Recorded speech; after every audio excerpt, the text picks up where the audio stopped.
So we have a new video up for people who are supporters of the Thom Hartmann Program. Specifically, it's over at thomhartmann.com, talking about language, how we use language. Language matters tremendously. And we have chosen as a society, as a culture, as media, as political leadership, et cetera, not to refer to people like Steve Mnuchin, who threw thousands of people out of their homes illegally during the banking crisis, as looters, not to refer to Rex Tillerson, whose oil company has ravaged much of the third world, literally destroying people's lives, killing people, poisoning people. We don't refer to them as looters. We don't refer to the police who go into neighborhoods and kill people, minorities, particularly African Americans. We don't refer to them as looters, stealing their lives. But when black people rise up and say, no, enough, we call them looters. There's something wrong with this. Check it out. It's at thomhartmann.com.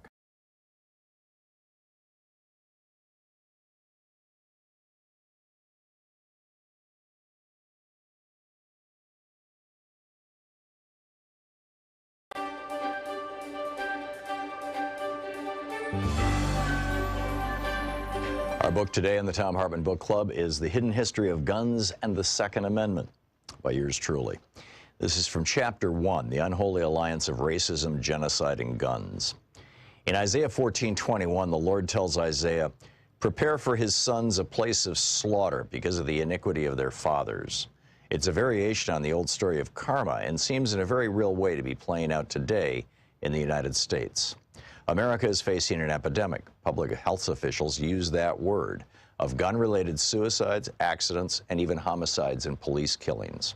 That epidemic has grown worse in the past decade, largely because the number of guns in America has increased, in large part because of the racial fears of white men who have bought guns in record numbers for 8 years during the time in office of America's first black president. A landmark 1999 study from researchers Franklin Zimring and Gordon Hawkins showed that the main correlation, far surpassing mental illness, socioeconomic status, or race, that could be defined as causal in predicting the rates of gun deaths is a simple number: the number of guns distributed among society. In the 30 years since that study, Zimring and Hawkins' results have been replicated and reanalyzed dozens of times. As the American Academy of Pediatrics said in a release published in AAAS's Science magazine, quote, "New research shows dramatic differences in the number of children hospitalized and killed each year in the U.S. from firearm-related injuries based on their state's gun legislation, even after adjusting for poverty, unemployment, and education rates. It found twice as many pediatric firearm deaths in states with the most lenient gun regulations compared to states where gun laws are strictest," end quote. They added that this is a critical issue for children, quoting Stephanie Cho, MD, the lead author of the abstract, quote, "Firearm-related injuries are the second leading cause of death among children in the United States. But we found a clear discrepancy in where those deaths happen that corresponds with the strengths of states' firearm legislation. In states with lenient laws, children die at alarmingly greater rates," end quote. And unsurprisingly, America not only has unusually lenient gun laws, but also has more guns in civilian hands than any other country in the world. America has a bit more than 4% of the world's population, but holds almost 50% of all the guns in civilian hands worldwide, more than 390 million guns. And the more guns a society has, the more gun deaths it will experience. The NRA and their army of lobbyists have been quite successful in making this happen. During Obama's presidency, there was a steady and hysterical drumbeat of articles, emails, and political proclamations by so-called pro-gun politicians and think tanks, suggesting that Obama was preparing to take away everyone's guns at any minute. There was even a subtext embraced by the hard right that he wasn't going to stop there. After disarming white Americans, these folks said, Obama was going to intern them in otherwise unused FEMA camps. Flipped-out gun owners were repeatedly arrested during the Obama years trying to break into retired or temporarily vacant military facilities and toxic waste sites, looking for evidence to prove that Obama was, in fact, preparing the modern-day version of the World War II-era Japanese internment camps. White supremacy was the founding notion of this nation. White Europeans thought themselves so superior to the human beings they met here in 1492 that Columbus himself became the first North American slaver, shipping Taino Indians back to Spain as slaves to the royal family. A slave is as good as gold, Columbus wrote for the king and queen. Europeans in the Americas then stepped up that game into a hemisphere-wide campaign of racial genocide, pulling off the largest multi-generational mass murder in the history of the world. In the midst of that effort, they also created the legal mechanisms necessary to define and legally regulate slavery, and even built those systems into America's founding document, the Constitution. America was birthed in slavery and genocide, and both needed guns. It was the superior weaponry of guns that gave the European settlers a massive advantage over the bow and arrow-equipped Native Americans, and it was the raw power of widespread white ownership of guns in the South that propped up the institution of slavery for hundreds of years. Without guns, neither would have been possible, or at least neither would have been as easy as they were to pull off. And now, after centuries of guns being used to kill off and keep down people of color in America, those same guns are creating a terrifying epidemic of gun-facilitated violence, from public schools to private homes and public concerts. It's enough to make one think that Isaiah was onto something.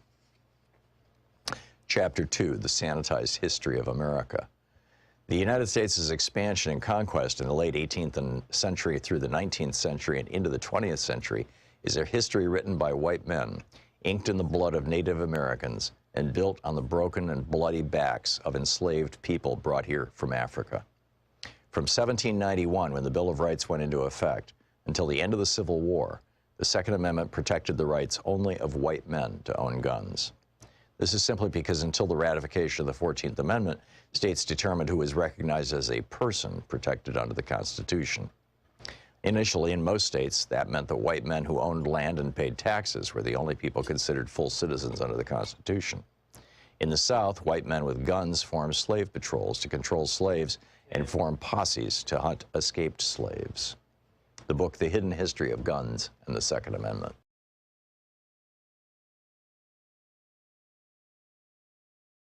Is being buried in Houston today. Rest in peace, George Floyd. Meanwhile, the Minneapolis Police Department is, You can't hear me? Oh my God. George Floyd. Sorry about that. There we go. George Floyd, the man who changed the world, is being buried in Houston today. And meanwhile, the Minneapolis City Council, which has banned chokeholds and is talking about dismantling their police department. New York City banning chokeholds. Floyd was born in 1973, grew up in Houston. And of course, the police officer in Minneapolis, in 8 minutes and 46 seconds, succeeded in murdering him. But following the lead of Donald Trump now, it's increasingly apparent that the principal Republican electoral strategy this year is going to be to try to frighten white people about threats that black people are coming to get them. It's like Roger Stone is still advising Trump, and this is still 1968, or still advising Trump the way he was advising Nixon back in 68. I talked about this briefly yesterday about Klamath Falls, Oregon, where 200 locals showed up downtown with guns and baseball bats and axes and hammers and things to hold off the busloads of black Antifa marauders who Jewish billionaire George Soros was sending to get them. And, of course, George had done no such thing. I mean, this is literally happening from coast to coast.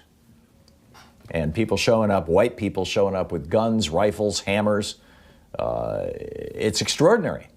And we don't know who's posting this stuff. It's on these neighborhood websites, and it's on Facebook, on these local small towns for Facebook all over the country. Is this, Boogaloo Boys trying to do a dress rehearsal for a second Civil War?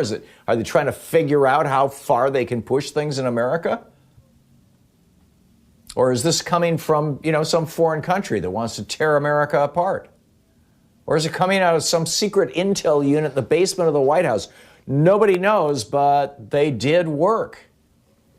In Falls, Washington, a little town in Washington State, they cut down trees over the road into town so that those people couldn't get into town. In Luzerne County, Pennsylvania, the local neighborhood internet group said, look out, black people are, quote, organizing a riot and loot. South Bend, Indiana, their police shut down it didn't shut down their 9/11, but nearly browned it out with white people calling, going, when are those Antifa buses arriving? From Danville, California to Jacksonville, Florida, we're seeing these stories as documented by NBC News. It was all over the country. And one of the things that the reporters who were following up on this discovered was that these white people didn't realize that they'd been punked. They were like, oh yeah, we showed up with our guns and those Antifa people kept away. And in many of these cities, many of these small towns across America, they're vowing to show up every night with their guns and their hammers and their axes to keep away those nasty Antifa people who are being paid for by George Soros. And then Tucker Carlson comes out about this last night. It's so weird because it's all over the news today. Louise and I last night we're getting ready to go to bed. We had watched some drama on TV to kind of cleanse our palate after watching the news, and I thought let's just check out the news. And we looked at MSNBC and CNN, and they were both sort of the same old stuff we already knew. So we flipped over to Fox, and here's Tucker Carlson going on this rant. It was a full 25 minutes. He says, this may be a lot of things, this moment we're living through, but it's definitely not Black lives. Remember that when they come for you, and at this rate, they will. While Tucker never said who they were, who are going to come for you, or if they were black people being sent by George Soros. Soros has appeared probably thousands of times, maybe tens of thousands of times on Fox News, and certainly he's a regular on right-wing hate radio and on anti-Semitic and racist and Republican websites and Facebook groups as the boogeyman. Here's a message to white people across America. Nobody's coming to get you. There are people whose skin is darker than yours who are getting tired of being discriminated against, beaten, harassed, and frequently even murdered by people who look like you and me. And by and large, their response has been to ask us to stop. Stop the violence. Stop the harassment. Bill Barr, Donald Trump, right-wing groups like Freedom Works, they're doing everything they can to stoke white fear and sometimes even hate, while black people are simply asking to be treated like the human beings that they are. Now, this electoral strategy of frightening white people about, black people coming to get them, it worked really well for Richard Nixon in 1968. He called it his Southern strategy, and it tied right in with his war on drugs. And it worked really well for George Herbert Walker Bush when Lee Atwater put together his Willie Horton ads in 1992. Put both these guys in the White House. But back in 68 and even by 1992, pretty much the only black faces you saw on TV were either bad guys in cop shows or buffoons in situation comedies.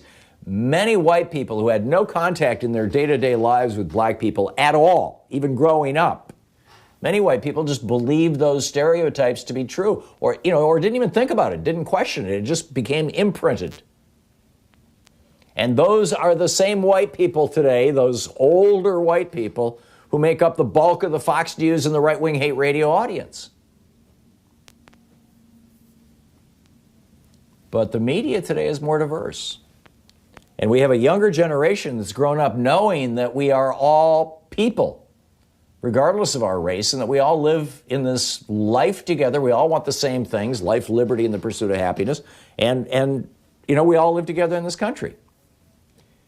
White America is slowly changing, awakening, and realizing that black people want the same thing white people do, just to live our lives in peace and have a good, successful life. And no matter how many freaky anti-Antifa tweets Trump tweets out, or press conferences the Attorney General holds blaming anti-fascists and black people for America's problems, this isn't 68 or 92. Hopefully this won't work. After more than 240 years, it looks to me like we are witnessing the birth pains of a transition into a newer and better America. And of course, Trump and his buddies over at Fox News and One America News and all these other right-wing sites, they are doing everything they can to hold that back. History is going to record whether the final voice on all this is that of the hate mongers like Tucker Carlson or the simple demand of Reverend Al Sharpton, who gave the eulogy at George Floyd's memorial. Sharpton said, "What happened to George Floyd happens everywhere. It's time to stand up and say, get your knee off our necks." Frankly, it's damn well about time. And now Judd Legum is reporting over at popular.info that Republican members of Congress are using this script. Paul Brown, a Georgia congressional candidate, running a Facebook ad urging people to use their Liberty machines to take care of those looting hordes from Atlanta. That would be the black people from Atlanta, of course, and the Liberty machines would be your AK-47s. Georgia congressional candidate Marjorie Taylor Greene in an ad cocks a semi-automatic rifle and says, "This is a message to Antifa terrorists. Stay the hell out of Northwest Georgia." You've got companies selling T-shirts, "Everybody looty until the roof starts to shooty." Right. It's amazing. We'll be back 15 minutes past the hour. This is the Thom Hartmann Program. What direction do you think this is going? How do you think this is ultimately going to shake out? Are we looking at right-wing supremacy, a second civil war, or a real transformation?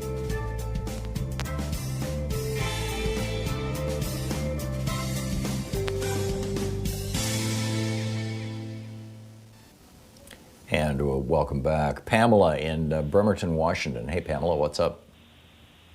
Hi, Tom. Hey. If we really want to move forward, the Democrats have to be better at their messaging. They're so ineffective. They need their own Frank Luntz or some kind of ad person to help. A perfect example now is the use of the phrase defund the police.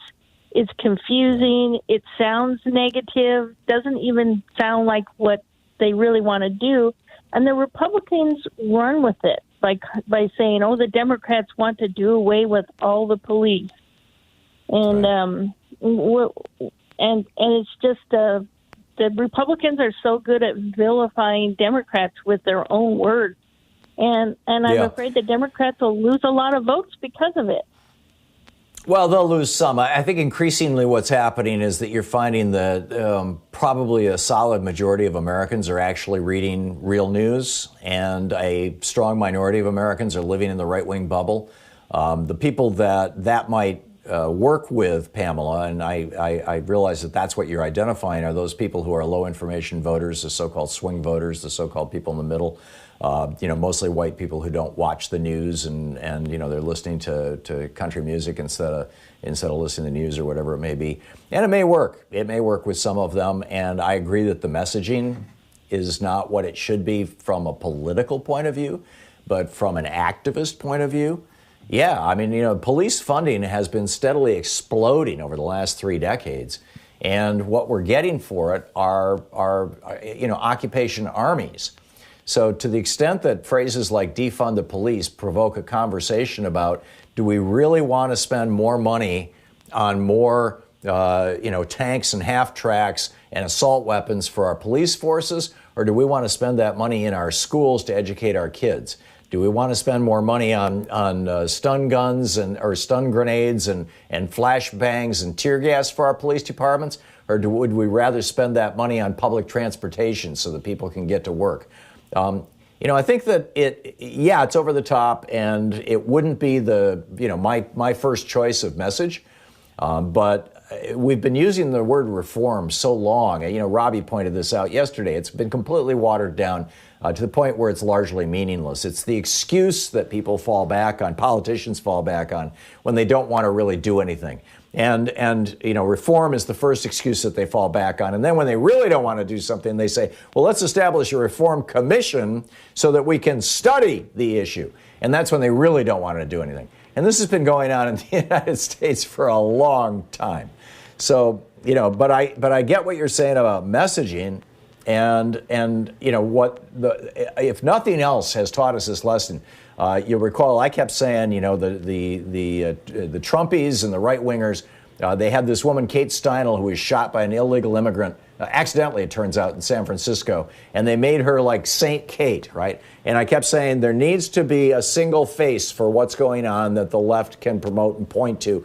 And hey, the media handed that to us. I don't mean this to sound too cynically, but I think it's very real. You know, Stalin said 1 million deaths is a statistic, 1 death is a tragedy. And so as ineffective as you point out, Pamela, the left may have been at messaging over the years, this is working, and this is working well, and you know, as a message, but also as just a statement of common humanity.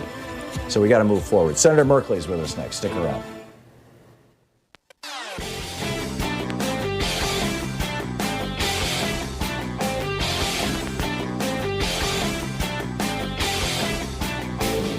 Our 1-hour free podcast recaps our show, and it's available wherever fine podcasts are found. And we have the full 3-hour podcast available over at thomhartmann.com if you want to really support our program. Welcome back. Thom Hartmann here with you. On the line with us is my senator, Senator Jeff Merkley of Oregon. Merkley, Merkley.senate.gov is his website. You can tweet him at SenJeffMerkley, S-E-N like in senator. Senator Merkley, welcome back to the program. I'm curious your thoughts on the day, on this moment in time, and on this ongoing Republican effort. We saw it again this morning in tweets from Trump to basically demonize people who are opposed to fascism, people who are opposed to police brutality, and more generally to demonize, in particular, African Americans. Absolutely. It's just nonstop by the president. It's a horrific division in America. He's giving no due sense that we have a challenge, a massive challenge with inequality of opportunity because of discrimination in our country, that we have a massive challenge with police forces often seeing themselves, framing themselves as serving the Caucasian population against potential acts by the dark-skinned population, which leads to just systemic racism and then these acts of horrific brutality. So there's no leadership from the Oval Office. And, Tom, I was really struck on Saturday. I went out to the protest here in Washington, D.C., and I walked from the Capitol up to the White House to see Lafayette Park, the People's Park, where people have protested every president over the things that they feel are just wrong in the world, being completely fenced off. And this is exactly how this president views the right of Americans to express themselves, that he has no interest in listening to or seeing the folks protesting injustice in our nation. Yeah, and what's so fascinating, you go back and you read Lafayette's correspondences with Thomas Jefferson. He was constantly ragging on Jefferson and on George Washington for owning slaves. And so it's like that park, you know, being named after that guy is, you know, kind of cool. And now it's, you know, Black Lives Matter Plaza, even better. But, you know, what a metaphor. You are proposing legislation to do something about police misconduct in the United States. Tell us about this. Yeah, this specifically is a misconduct database, and I developed a bill, and in consultation with Senator Booker, he's going to. I'm standing down, introducing my version while he presents. While we work with him for a version that he will lead, but essentially it's to stop this horrific situation in which police officers do terrible things. They get fired, and then they just go down the road and get rehired. You see it time and time again. You had an officer in Oregon who was fired for a romantic relationship with a 10-year-old girl, and then suddenly he gets hired in Cedar Vale, Kansas, and it turns out he's so bad he gets investigated there for criminal conspiracy and burglary and a sexual relationship with a young girl. And how is it that this person just migrated from department to department? Or you take the situation where you have, for example, a St. Louis officer who pistol whipped a 12-year-old girl in Missouri, and then he gets fired, and then he gets hired by St. Anne, Missouri, and then he gets hired by Ferguson, Missouri. And So the database says, look, the only way to put an end to this type of serial behavior is that officers know that their misdeeds will be recorded in a database. That's a deterrent in itself. You prefer none of these acts to happen in the front end. And second, there's no way you can go down the road and hide that information and get hired by someone else and repeat crimes against humanity. Yeah. You know, in the late 19th century, as we figured out about germs and disinfection and all that kind of stuff, and into the early 20th century, there were still a lot of doctors who were, refusing to wash their hands when they performed surgery. People were dying. And so in the early 20th century, among other forms of incompetence and sometimes outright malice, in the early 20th century, what we did nationwide and on a state-by-state basis is we established standards for the people who literally hold our lives in their hands, our doctors. Cops are the only other group in our society who have the legal power to kill us or to help us. They can't necessarily heal us, but they can help us. And it just strikes me as so strange that we have enthusiastically regulated doctors and nurses over the years, but there are no efforts, and had standards for conduct and standards for education, but there's no such thing on the side of police. Why is that, uniquely in the United States? I know that's definitely not the case in Europe. I lived in Germany for a year. It's really hard to become a cop in Germany, and their police are good people by and large. We give our police officers tremendous power, and that power has to go with a strong vetting process, a strong training component, or abuses are going to occur throughout the system. And that's where we are right now. And there is so much in this broader bill that Cory Booker and Kamala Harris are leading in the Senate that raises the issues that should have been talked about, should have been worked on, things like no-knock warrants and things like chokeholds and carotid artery suppression, cutting off the blood to your brain, requirements related to the militarizing of local police forces with federal equipment under the 1033 program.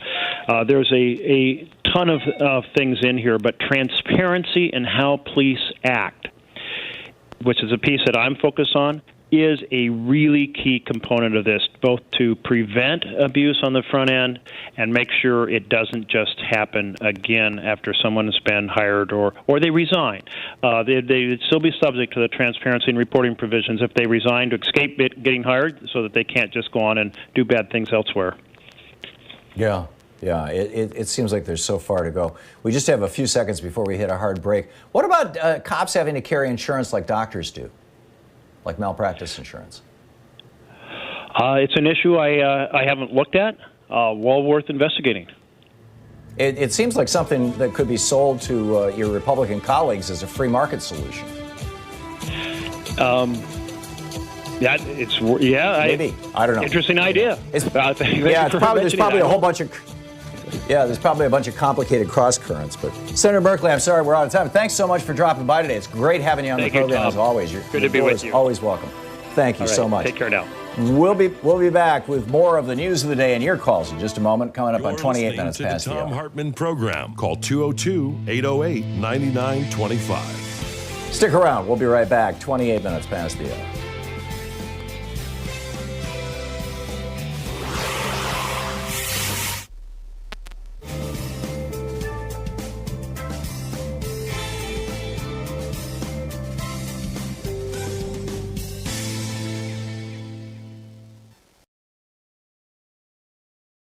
Well, our friend and patron saint Mike in San Francisco has done it again. He has offered matches in the past for some of our fund drives, and this time it's a whopper.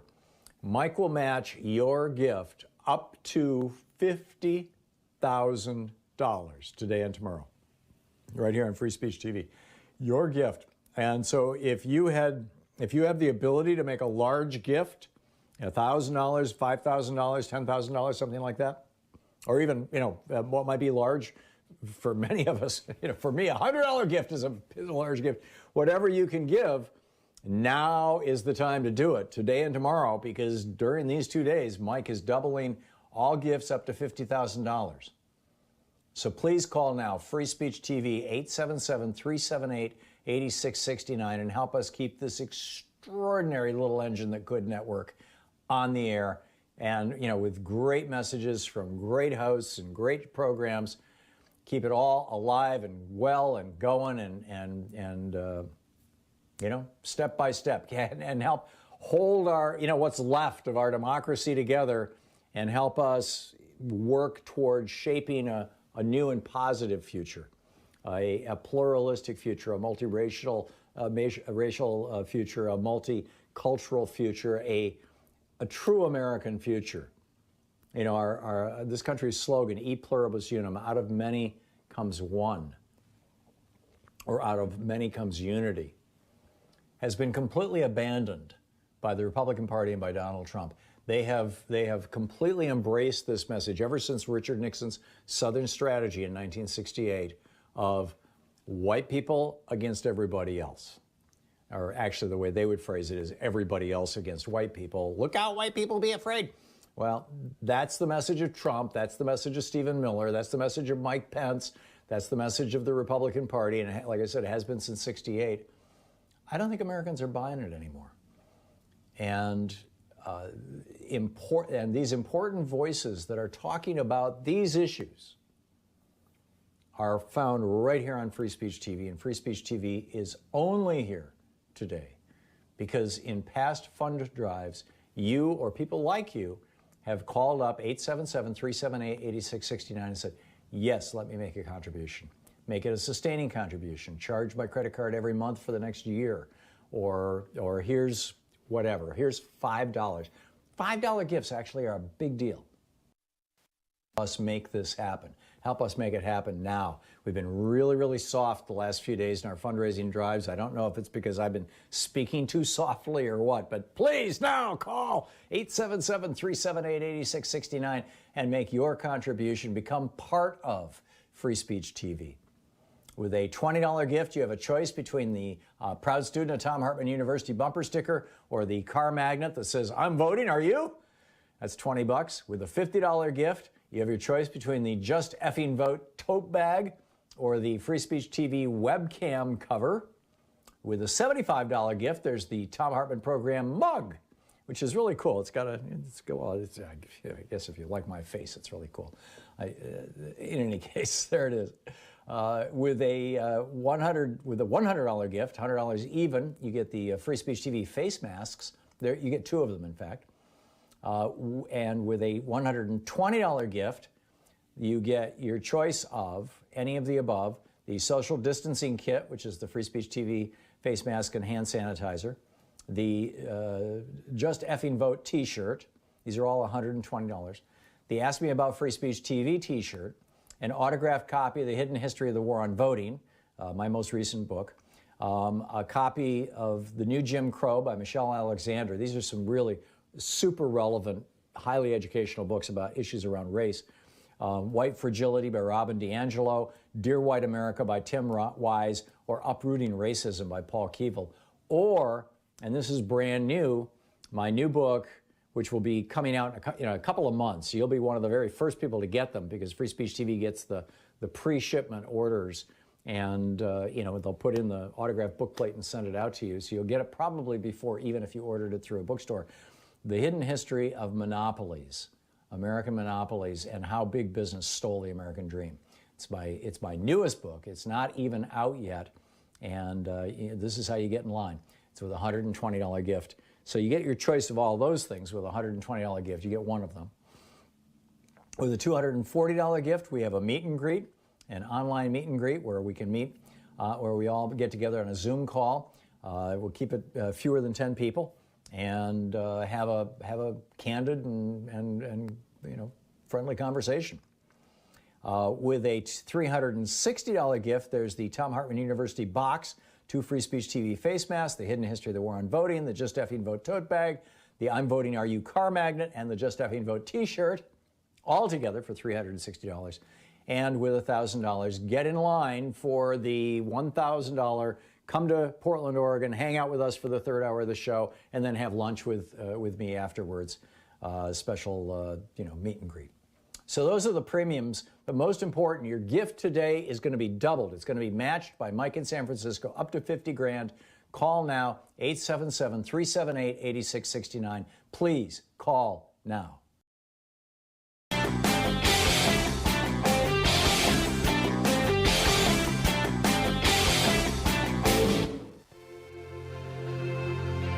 Coming up on this week's Science Revolution, how do we stop authoritarians like Trump and Bolsonaro from killing more people in this pandemic? Trump and Bolsonaro, the presidents of the United States and Brazil, are essentially refusing to do anything consequential about an epidemic that is killing massive numbers of their own country's citizens. Bill Freese drops by. He's the science policy analyst with the Center for Food Safety on the newly finalized federal regulations on GMOs. And Beyond Nuclear's Paul Gunter also drops by on how America is unprepared for a nuclear accident during this pandemic. Find the Science Revolution wherever you get great podcasts.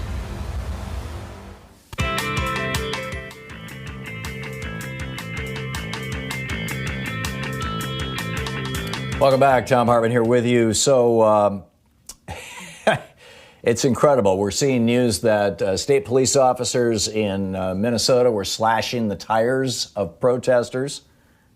Who are the thugs now? Let me get this straight. There is an election going on in 5 states. Donald Trump is tweeting crazy crap. Bill Barr is calling out Trump's lies, something I never thought I'd see happen. We're going to get to all that stuff at the beginning of the next hour and into our third hour. There's a lot in the news, and I want to do a little bit of a deeper dive, but generally try to leave the last half hour of each hour available for your phone calls. Before I get to your calls, though, I just want to say Christina Hale Elliott wrote an absolutely brilliant piece. It was posted over on Huffington Post, and let me just see if this was original. Yeah, it's a guest. She's a guest writer. So this was uniquely for Huffington Post. That's where you'd have to find it. And she writes, "Last week I lied to my child." And then she talks about how, an entire week of media coverage. Her son is 9 years old. An entire week of media coverage. Her son has really gotten it, like deep down inside in his guts, that black people like him are being, particularly boys and men, are being murdered all across the United States by police. And she said, "I found my 9-year-old son crying profusely in his bed after watching all this TV. She said, "My son was afraid after with the recent murders of Ahmaud Arbery and Breonna Taylor and George Floyd." So she writes, Christina Hale Elliott writes, "I lied and told him he didn't need to worry. I lied and told him that mommy and daddy would always protect him. I also reminded him of the steps he must always take to increase his chances of coming home alive should he ever be confronted by a police officer or a neighborhood vigilante." She adds, "Unlike many young children who fear the dark and the monsters that might be lurking in the shadows to attack, my son feared the monsters who might be lurking to attack him because of his darkness." Her son said, "I don't think I'll ever go back to feeling like I did before I learned about all the people who died." Can you imagine your 9-year-old child coming to that realization? She writes, "I fear that our country will fall back into the convenient state of ambivalence and feigned ignorance." She writes, "I fear that nothing will change and I'll eventually find myself telling the same lie to my 2 younger children as well." And then she kind of ends, she says she's back in her room and she's crying and she's thinking to her son, "The last time you were safe was in my womb. In my womb I could shield you from the world and the ugliness of white supremacy and hatred." But then she realizes, well, she says it very well. She says, "But then I remembered the disproportionate rate of black maternal and infant mortality in this country."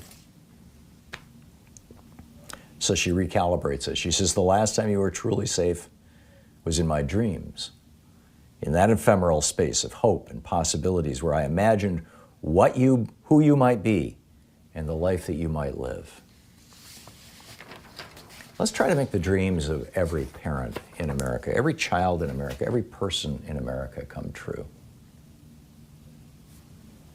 we should all have access to the American dream, to a dream of life and liberty and the pursuit of happiness in a country that is colorblind and where, regardless of your race, your religion, your gender, or gender identity, that you can still climb as high as you choose in America.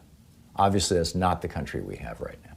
It's not the country we've ever had, really, for anybody outside of, I was going to say a small group of white people. It's a fairly large group of white people by and large.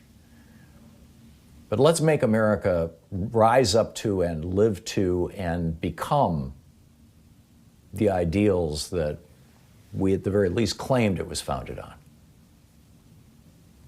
Tyrone in Harlem, New York. Hey, Tyrone, what's on your mind today? Hey, how you doing, Tom? Thanks for taking my call. I was thinking about this defunding is another, they're using it to take away the narrative of, the same way they use kneeling for the rights of other people was a kneel against the flag, they say. Right. Just like Black Lives Matter, all that, they confiscate the real meaning of what people are saying. And I see this as defunding is a situation where resources need to be used towards helping other human beings instead of making mental illness a crime, making drug addiction a crime, making poverty a crime, and using the police as the people that are going to fix it, and trying to tear down the social safety net that all of us need to make this country better than what it is. And the thing about law enforcement that I see is if they say that they having issues, mental issues, which does not discriminate on any of us, and they try to go for help, then they're considered crazy and they can't be a police officer. So how do you fix that dynamic of having law enforcement be, well and able to well-adjusted in dealing with the population if they can't even get help to deal with the population? It's like a catch-22. Yeah. So it's a very convoluted dynamic where we can't, get out of our own way. We know we need the social safety net. At the same time, we're trying to destroy it. I mean, you have a certain amount of people that's trying to destroy it. And it's a very hard thing to deal with. I worked with school safety, and at one time we had 25 school safety agents in one school and about 2 or 3 social workers. That dynamic should not have ever happened, and we should not have to go into school, go into classroom to remove students that is having an argument. And we shouldn't, law enforcement should not have to do that. There are jobs that they're doing that they should not have to do. And now they're getting caught up in a whole lot of, I'm not advocating for, the law enforcement to be free reign and be able to do whatever they want to do. No. I'm just saying that they are, people are put into certain situations that have to deal with stuff that they shouldn't have to deal with. And then when the bad thing happens, when you're dealing with somebody that have a mental illness, and because we want quick answers, I know what we do. We lock them up. Somebody have a drug addiction, we lock them up. You know what I'm saying? We want quick answers. Everything is not a quick answer. Everything don't get solved. Yeah, and this is. I'm sorry. Finish your thought. Yeah, everything don't get solved. Well, this is the essence of what the city council people in Minneapolis are saying. At least those that I'm hearing on television is essentially, when you call 911, and if you need an ambulance, they will reroute you to an ambulance. If you call 911, if you need a fire truck, they will reroute you to a fire truck. But if you need a social worker, if you've got a crisis going on that is domestic violence but doesn't, or domestic dispute, it has not yet devolved into violence, then you still get a cop, right? You get a violent, you're going to get a cop. You're going to get a violent response. If you've got somebody with mental illness, you're going to get a cop, a violent response. And we've seen person after person, particularly people of color, who when the police get involved, they treat it, they kill people or they injure people. We have We have, I believe, 45% of the people in our jails are mentally ill now. I mean, it's just mind-boggling, the percentage of mental illness in our prisons. You don't know how many of them were made mentally ill by things like solitary confinement and our jailing processes, but there they are. And I mean, we're not dealing with the real issues we should be dealing with. You're absolutely right, Tyrone. Our incentives are all wrong. Tyrone, thank you so much. You said it so well. Omar in Herndon, Virginia. Hey, Omar, what's up? The Honorable Thom Hartmann. I think you had a great show this week. No, I take that back. You had a great show this week. There were a lot of answers to the police option, reforming the police. Now, before Nancy Pelosi and all congressmen reform the police, they should take a field trip to England, to Germany, and kind of get an idea how policing done is there. You know, I think that would be a big help in terms of reforming the police. Now, as far as defunding the police and abolishing the police, I hope you can explain what does it mean, but I'm more leaning toward demilitarizing the police. Now, when I say that, I'm also torn because of the amount of guns that some of these criminals have. It's massive. So there has to be a way. But I think demilitarizing the police is the best option. But I want to know what they mean by abolishing the police. Can you just explain that on the other side, please? Thank you. You've got two cities, Camden, New Jersey, and Compton, California, that literally abolished their police departments and then reinvented them, essentially. And we're trying to get somebody from either one of those cities to come on and tell us about it. You're listening Omar, to thanks for the Thom call. Hartmann. Visit ThomHartmann.com for audio and video archives. Back with more of your calls in just a moment. It's 45 minutes past the hour.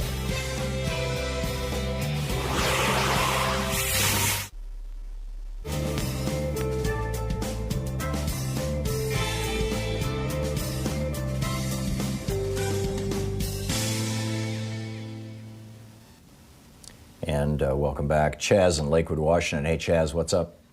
Nazadrovia, comrade, is another glorious day in Trumpistan, is it not? Indeed, yes. What's up, All right. Chaz? Yeah, look, 100,000 Americans dead, 40 million out of work. Isn't this wonderful? Thank you, Donald. Now, I just want to carry on from what the first... Huh? Hey, best numbers ever. And they're just going to get even better. So I just want to extend off of what the first caller said, is that we got to stop letting conservative elements frame the dialogue here. They use terms like pro-life and death tax and ANTIFA. They don't want to say the whole term out, which is anti-fascist.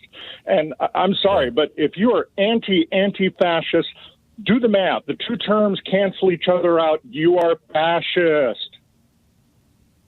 Right. Well, the original anti-fascists were was my dad. The American soldiers who fought in World War II against the fascists in Germany and Japan, and anti-fascism was something that we embraced. They've got to be. They've got to be. I mean, it's just this is well beyond the pale. Well beyond the pale. Chaz, thanks very much. It's good to hear from you. Rick in Santa Rosa, California. Hey, Rick, what's up? Yeah, this is in contrast to your message that towns are rising up against Black Lives Matter with arms and so on. I saw a video. These are small towns, yeah. I saw a video showing protests that are supporting Black Lives Matter, all 50 states. Yep. Yeah, and in a lot of small towns, too. And in fact, in Klamath Falls, Oregon here, where you had 200 local people show up with guns and hammers and things, on the other side of the street, there were 400 or 500 people saying that they were there, in standing in solidarity with George Floyd's family and with Black Lives Matter. And this was a town, there was literally one black guy in the whole town, and he was there on the other side. And when everybody was like, and when the guys with the guns and whatnot were like, oh, these black people are coming in the buses, he was like, who, me? I mean, you read the NBC report about it. It's almost funny if it wasn't so serious and so dangerous and such a bizarre time in our country. But that's pretty hopeful, though, isn't it, Tom? Doesn't that make it pretty hopeful? I mean, I think it is. I agree. And, the rhetoric that was used in, 1968, Martin Luther King Jr. was murdered, and the response was, part of the response was that parts of some of our cities were on fire. And Richard Nixon leveraged that to put himself into the White House that year. I mean, that happened in the summer of 68. He was elected in November of 68. And his advisor, Roger Stone, helped make that happen. I am convinced Roger Stone is continuing to advise Donald Trump. I believe he's out of jail now. He's on special COVID release or something like that. And in fact, I'm not even sure he's gone to jail yet.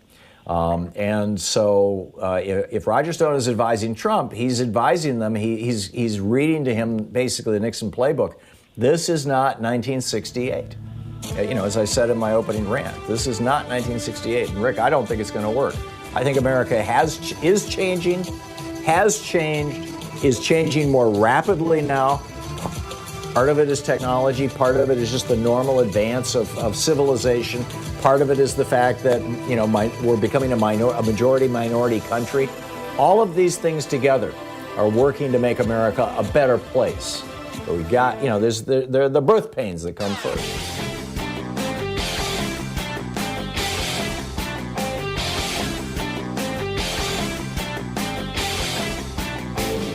Thom Hartmann here. Did you know that the Second Amendment was written to protect the slave patrols in South Carolina and Georgia back in the day?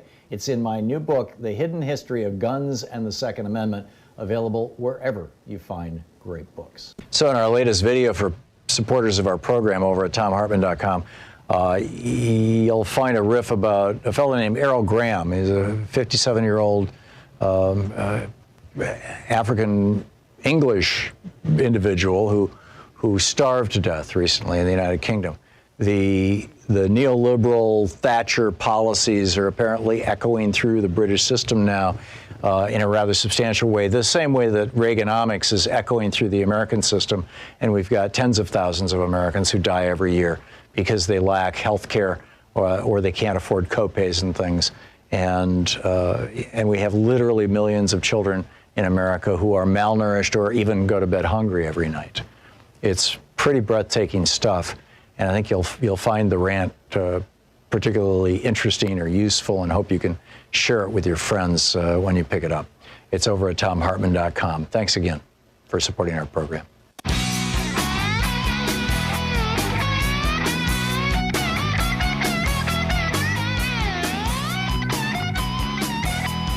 And it's 9 minutes before the hour here on the Thom Hartmann Program. David in San Francisco. Hey, David, what's up? Yeah, how are you, Tom? There are any number of different contracts that police departments, sheriff's departments, the security state, whether the federal police and whatnot. And these are, in many ways, crony contracts. If you look at Betsy DeVos's brother of Blackwater, Eric Prince, right? There's no doubt that he's helped put together some really gruesome contracts for America that we're locked into because of the war on terror. And so when this discussion comes up about dismantling the police, it's really the dismantling of these crony contracts. So, it's obvious that we don't need to tear apart our own property. We the people own this country. We the people own the contracts, and if they're good or bad, it's up to us to redress them. And so I'm just going to raise that issue that the fear mongering, of course, that the Roger Stones are doing really have no sway in this. We, the people, have the right to rewrite contracts that are bad contracts and that we're locked into. Yeah. And nobody is saying let's just end all policing in the United States. And if bad stuff is happening, you want somebody who has the ability to use violence and the legal authority to use violence to stop it if necessary. That said, there have to be severe responses and repercussions to people who use that same kind of violence inappropriately, who use it in situations where it's not called for. George in Portland. Hey, George, what's up? Hi, Tom. I wanted to talk a little bit, first off, to implore all of your listeners to watch the documentary 13, which you have a brief cameo in, and to not only to watch it, but to promote it widely, because it's the education that comes from it is critical at this moment in time. You know, we need to see this movement continue. We want to see the crowds get bigger each night, remain peaceful, but don't give up. Continue this fight. And I think that Where is 13 available, George? I'm not familiar with this. 13th is on Netflix right now. You know, I really want people to try to promote it on right-wing chat rooms and right-wing websites, because we need everybody in this country to watch it. It's about the 13th Amendment, and really what it details is how the system is not broken. The system is designed, and it's operating exactly as it was designed. Is this about how the 13th Amendment allows slavery to continue in the United States as long as it's done under the color of law? Yes, and there's a large segment of it that has to do with prison. You know, the conversation needs to shift, and soon, about getting people out of prison, people who took plea deals because they were threatened with, 15, 20 years, so they decided to take a 5-year plea deal for something that either was minor or they didn't do. And there's at least tens of thousands of people in prison in this country under those circumstances. Yes. Yeah. I'll have to check it out, George. Thank you very much for the call. Rich in Stowe, Vermont. Hey, Rich, what's on your mind today? Hey, Tom, I have a perspective on how to eradicate the criminals in the police department murdering these innocent these people, mostly innocent people. And I was a firefighter, and I saw, working through the system, when the rank and file acted up and weren't following directives from the higher-up chiefs, the chiefs would get in contact with the captains of the firehouse and tell them, listen, if the orders aren't followed, you're going to get hooked up. And once that happened, the problem went away, because the captains, they come up through the ranks. It took a lot for them to get to where they are. They're not going to jeopardize what they have. I've seen it firsthand work, and I think that's what we have to do. And I think to do that, laws have to be passed to hold these captains accountable that come from city councils, from legislatures, because then they can't be fought. Then it's not internal. That's the way it is. And I think you'll see most of this egregious hate crimes go away. Yeah. It's a piece. It's like this holding people responsible throughout the system. It's so important. Michelle in Denver, Colorado. Hey, Michelle, what's up? Got a minute?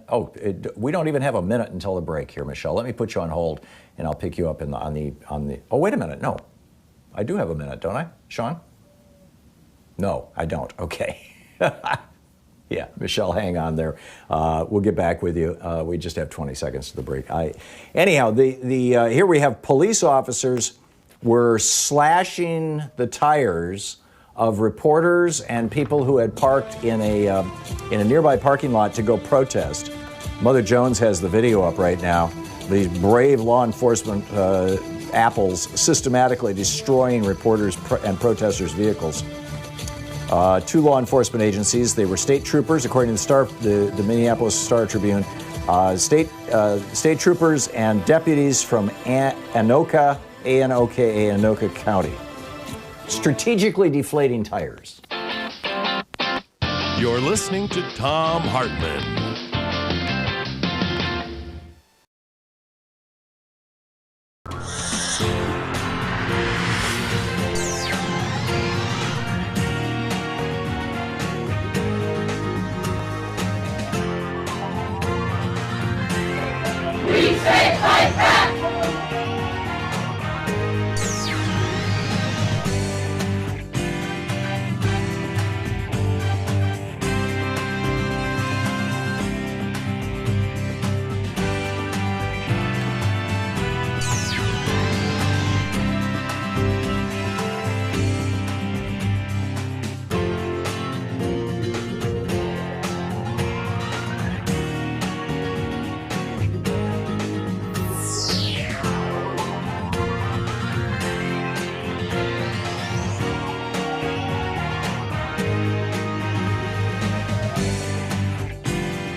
have a new video up for people who are supporters of the Thom Hartmann Program. Specifically, it's over at thomhartmann.com, talking about language, how we use language. Language matters tremendously.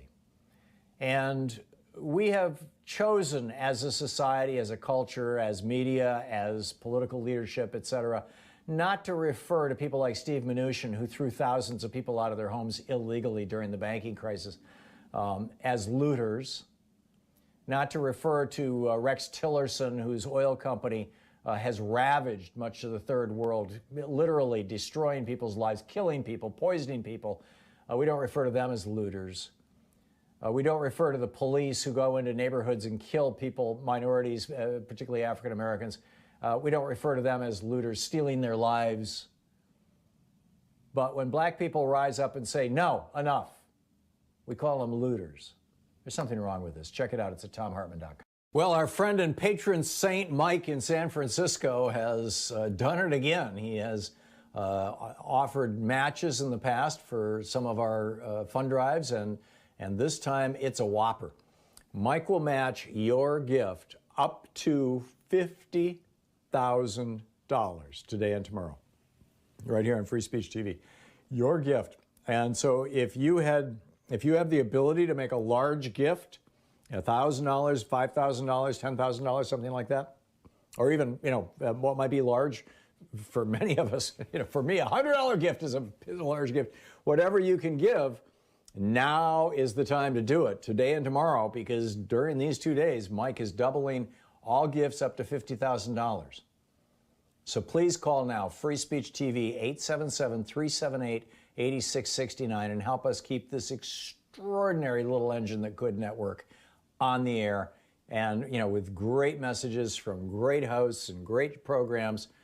Keep it all alive and well and going, and step by step, and help hold our, what's left of our democracy together, and help us work towards shaping a new and positive future, a pluralistic future, a multiracial racial future, a multicultural future, a true American future. This country's slogan, E pluribus unum, out of many comes one, or out of many comes unity, has been completely abandoned by the Republican Party and by Donald Trump. They have completely embraced this message ever since Richard Nixon's Southern strategy in 1968 of white people against everybody else. Or actually, the way they would phrase it is everybody else against white people. Look out, white people, be afraid. Well, that's the message of Trump. That's the message of Stephen Miller. That's the message of Mike Pence. That's the message of the Republican Party. And like I said, it has been since '68. I don't think Americans are buying it anymore.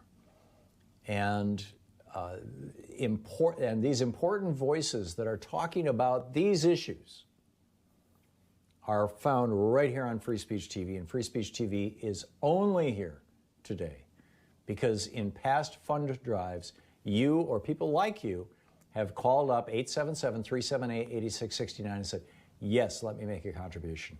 Make it a sustaining contribution. Charge my credit card every month for the next year. Or here's whatever. Here's $5. $5 gifts actually are a big deal. Help us make this happen. Help us make it happen now. We've been really, really soft the last few days in our fundraising drives. I don't know if it's because I've been speaking too softly or what, but please now call 877-378-8669 and make your contribution. Become part of Free Speech TV. With a $20 gift, you have a choice between the Proud Student of Thom Hartmann University bumper sticker or the car magnet that says, I'm voting, are you? That's $20. With a $50 gift, you have your choice between the Just Effing Vote tote bag or the Free Speech TV webcam cover. With a $75 gift, there's the Thom Hartmann Program mug, which is really cool. I guess if you like my face, it's really cool. In any case, there it is. With a $100 gift, $100 even, you get the Free Speech TV face masks. There, you get two of them, in fact. And with a $120 gift, you get your choice of any of the above: the social distancing kit, which is the Free Speech TV face mask and hand sanitizer, the Just Effing Vote t-shirt, These are all $120. The Ask Me About Free Speech TV t-shirt, an autographed copy of The Hidden History of the War on Voting, my most recent book, a copy of The New Jim Crow by Michelle Alexander. These are some really super relevant, highly educational books about issues around race. White Fragility by Robin DiAngelo, Dear White America by Tim Wise, or Uprooting Racism by Paul Keevil. Or, and this is brand new, my new book, which will be coming out in a couple of months. You'll be one of the very first people to get them because Free Speech TV gets the pre-shipment orders, and they'll put in the autographed bookplate and send it out to you. So you'll get it probably before, even if you ordered it through a bookstore. The Hidden History of Monopolies, American Monopolies, and How Big Business Stole the American Dream. It's my newest book. It's not even out yet, and this is how you get in line. It's with a $120 gift. So you get your choice of all those things with a $120 gift. You get one of them. With a $240 gift, we have a meet and greet, an online meet and greet where we can meet, where we all get together on a Zoom call. We'll keep it fewer than 10 people, and have a candid and friendly conversation. With a $360 gift, there's the Thom Hartmann University box, 2 Free Speech TV face masks, the Hidden History of the War on Voting, the Just Effing Vote tote bag, the I'm Voting Are You car magnet, and the Just Effing Vote t-shirt, all together for $360. And with $1,000, get in line for the $1,000 come to Portland, Oregon, hang out with us for the third hour of the show, and then have lunch with me afterwards, special meet and greet. So those are the premiums, but most important, your gift today is going to be doubled. It's going to be matched by Mike in San Francisco, up to $50,000. Call now, 877-378-8669. Please call now. Visions based on our mental states. And then he continues, The Deep History of Ourselves, the 4 billion year story of how we got conscious brains by Joseph Ledoux.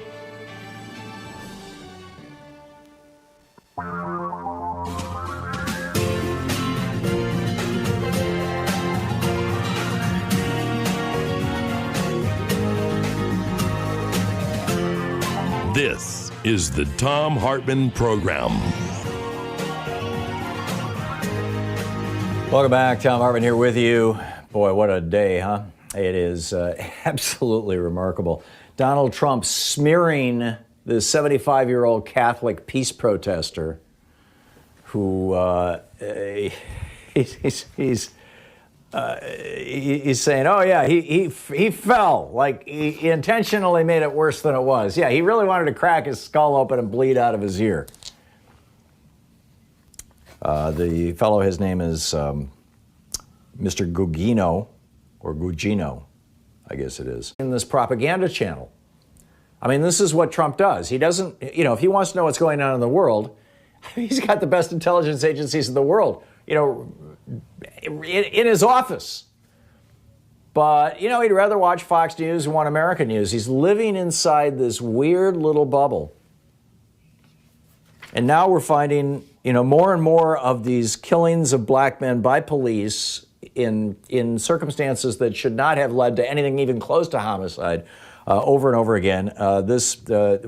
We just today, stories breaking about deaths. Now, these were deaths from, a month or so ago in both Oklahoma and Texas. The first one took place in Texas. And they were filming this show. This was in Williamson County, and the man who was apparently murdered by the police was 40-year-old Javier Ambler, Ambler, and District Attorney Margaret Moore is quite frustrated. There was this film crew with these deputies when they killed this guy, and when they killed Mr. Ambler, and the producers are refusing to provide the footage to her investigators. And the sheriff's office is refusing to cooperate. But the medical examiner ruled the death a homicide and said, it was, as a consequence, of forcible restraint. And then you've got Derek Scott. Derek Scott was in Oklahoma City back in May, last month. And he was chased by the police who finally tackled him. He told them he had been smoking PCP and was experiencing medical distress. but they just literally sat on him until he was dead. You know, again, I'm not sure "sat on" is the right phrase, but the news story says Scott tells officers he's been smoking PCP and was experiencing medical distress, but police remain on top of him even after he tells them he cannot breathe. An ambulance arrives and takes him to a nearby hospital where he was pronounced dead. That's by Travis Geddes over at Raw Story. Meanwhile, Donald Trump Jr., the Trump the crime family, the kids, are taking 12 times as many Secret Service protected trips as the Obama family did, more than 1,000 a year. We just got the bill for Donald Trump Jr. going to Mongolia last year to kill an endangered sheep, a big pronghorn sheep or a bighorn sheep or whatever they're called.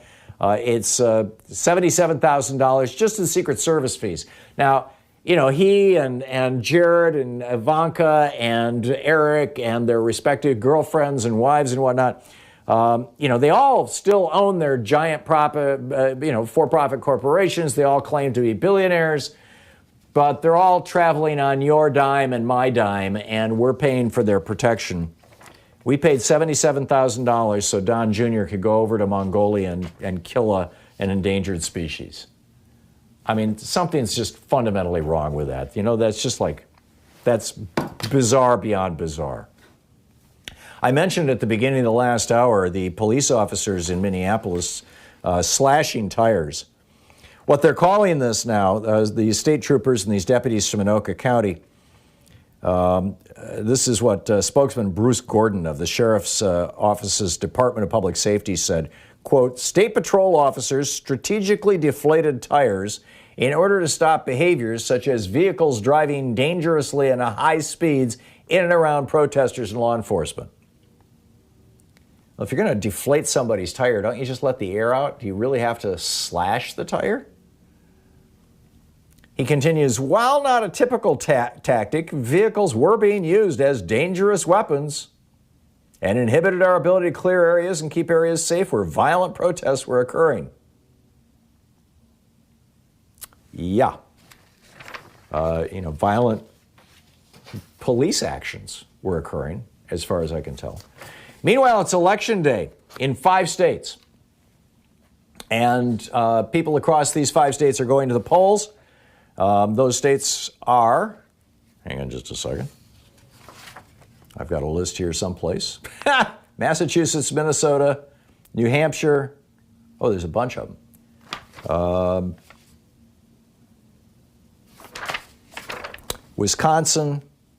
Wisconsin already had their primary.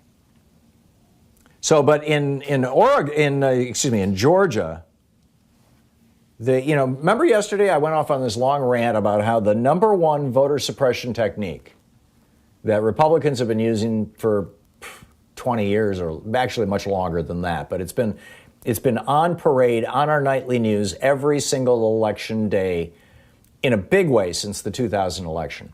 The main voter suppression technique that Republicans use is making sure that in minority neighborhoods, in places where older people vote who might be concerned about Social Security and Medicare, in places where students vote who might be concerned about student loans and frankly are just more progressive, generally speaking. In those areas, the main technique of voter suppression that the Republican Party uses is to create long lines, is to force people to wait for hours to vote. I mean, there's a reason why retail outlets try not to have you wait in line very long. If you have to wait in line for 15, 20 minutes to check out in a store, odds are you'll go to a different store next time. And if you have to wait in line for 4 or 5 hours to vote, maybe you won't come next time. That's the strategy. This is not an accident.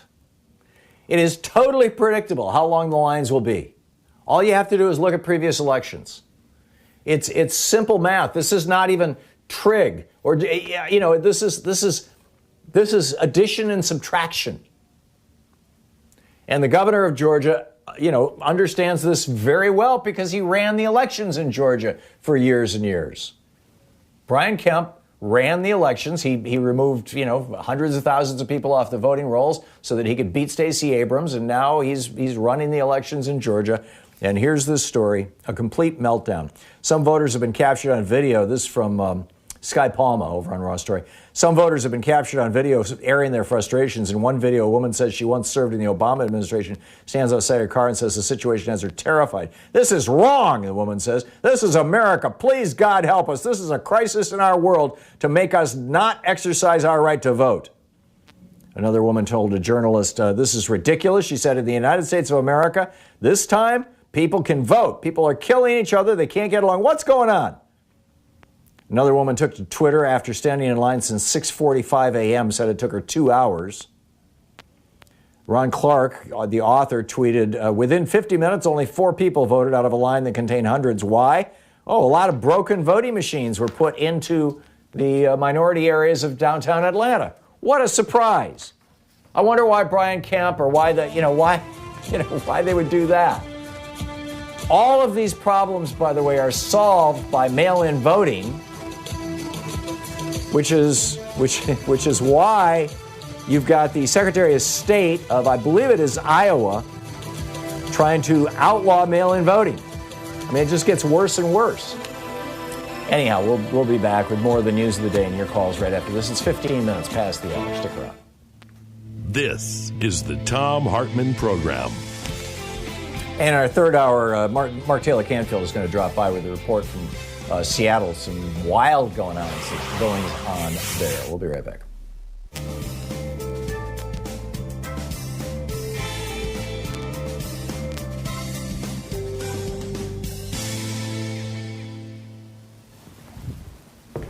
And welcome back. Sorry, I just had to adjust something there on my... it's a long story, but anyhow, I'm back. And so let's see here. Scott in Oakland, California. Hey, Scott, what's on your mind today? Hey, so I'm calling about the defund police political messaging crisis. Right. One of the things I totally agree that it needs to happen, and it also needs to be better messaged. But my point, one of the points I wanted to make was that everybody always bangs on the Democrats for not aiming high enough and then accepting whatever scraps the Republicans give them. This is definitely aiming high enough, so I would give them that. But the message needs to be reformed to include the message about what do you call it? Forfeitures. What do you call it? When you're caught asset forfeitures, yeah. Okay, so a lot of times they just take money from people. The story of the musician who was driving from Texas to New Orleans, and he comes back from the gig in New Orleans. He's got $800 on him, and he stopped, and they take the $800 from him because they say he looks like a drug dealer, and he never gets it back. Stuff like that. Okay. Right. This needs to be reformed. This message needs to be reformed to include civil forfeiture. That's what it's called, civil forfeiture. The other point is all of this militarization. Everybody knows that came from really came strongly out of the cocaine epidemic of the 80s, which was partly from the Oliver North Iran-Contra. Yeah, it was fueled by Reagan's Iran-Contra deal, where they were right. They were shipping guns down to Central America, and they were bringing cocaine back. Yeah, that's right. fairly well documented. But then the other one, this militarization also came out of this partly the 80s crack epidemic, and also the North Hollywood shootout. Do you remember that, where the police were totally outgunned by the two bank robbers in North Hollywood, and they had to go into gun stores to get automatic weapons. And then after that, it was on, right? They were getting all sorts of... Yeah. Are you sure that really happened? Oh, I mean, that sounds like the kind of story that it's just like made for television, No, it was made for television because it was one of the most dramatic things you'll ever see. Just look at it. North Hollywood shootout. There was two armed bank robbers wearing body armor, and they were Russian immigrants, believe it or not. and they had a day-long shootout with the North Hollywood. Oh, yeah, there's a Wikipedia page for it. Yeah, you're right. Yeah, it's incredible. It's one of the most It's in February of '97. Yeah, and then they had to get an armored truck to get wounded civilians out. A police officer got shot, and he was hiding behind a tree, bleeding for like 3 hours, and he survived, thank God. Mm-hmm. But the point is, the militarization of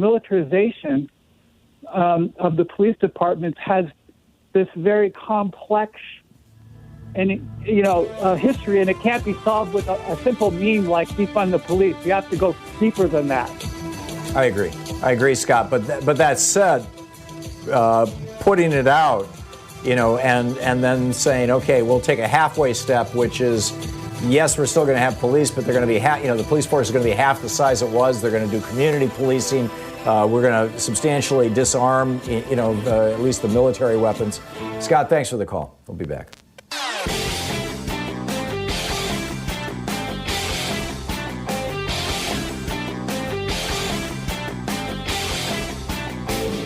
Our 1 hour free podcast recaps our show, and it's available wherever fine podcasts are found. And we have the full 3 hour podcast available over at thomhartmann.com if you want to really support our program.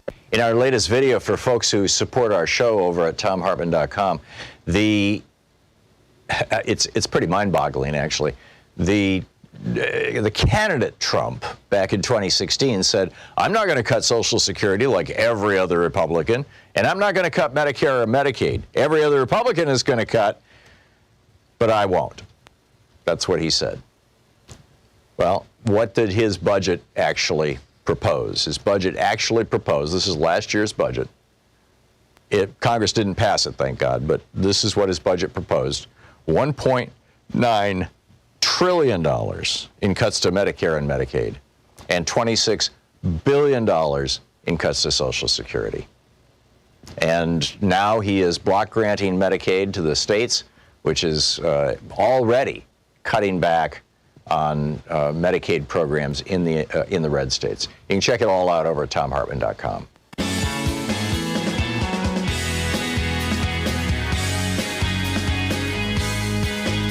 Welcome back. Okay, so the states, I don't know why I didn't have this line was right in front of me and I missed it. Georgia, Nevada, North Dakota, South Carolina, and West Virginia. Those are the states that are holding presidential primaries today and other major elections. In Georgia, the big one is which Democrat is going to take on David Perdue, the senator from Georgia.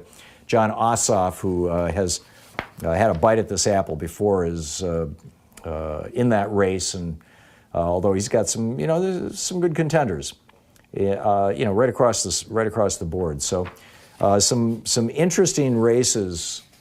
What I think, though, is really consequential, really important for everybody to acknowledge and realize is that, not only is it a pain in the ass to stand in line for 5 hours to vote, but if anybody within 15 or 20 feet of you has COVID-19 and is coughing, it can be deadly. And yet Republicans want to make sure that that's how you have to vote, that you can't vote by mail from home. And, that, in my opinion, that's just like absolutely criminal. It's just so wrong. Meanwhile, Bill Barr, this is hysterical. Bill Barr was being interviewed by one of the news guys. It was Brian Kilmeade. He was on Fox. And, I'm sorry, that was Trump. Trump was talking to Brian Kilmeade, and he said, no, Secret Service didn't take me down to the bunker. He says, I was there to provide an inspection for, quote, a tiny short time, end quote. But Bill Barr went on Fox News. He was, I'm not sure who he was talking with, but he said, quote, things were so bad that the Secret Service recommended the president go down to the bunker. We can't have that in our country.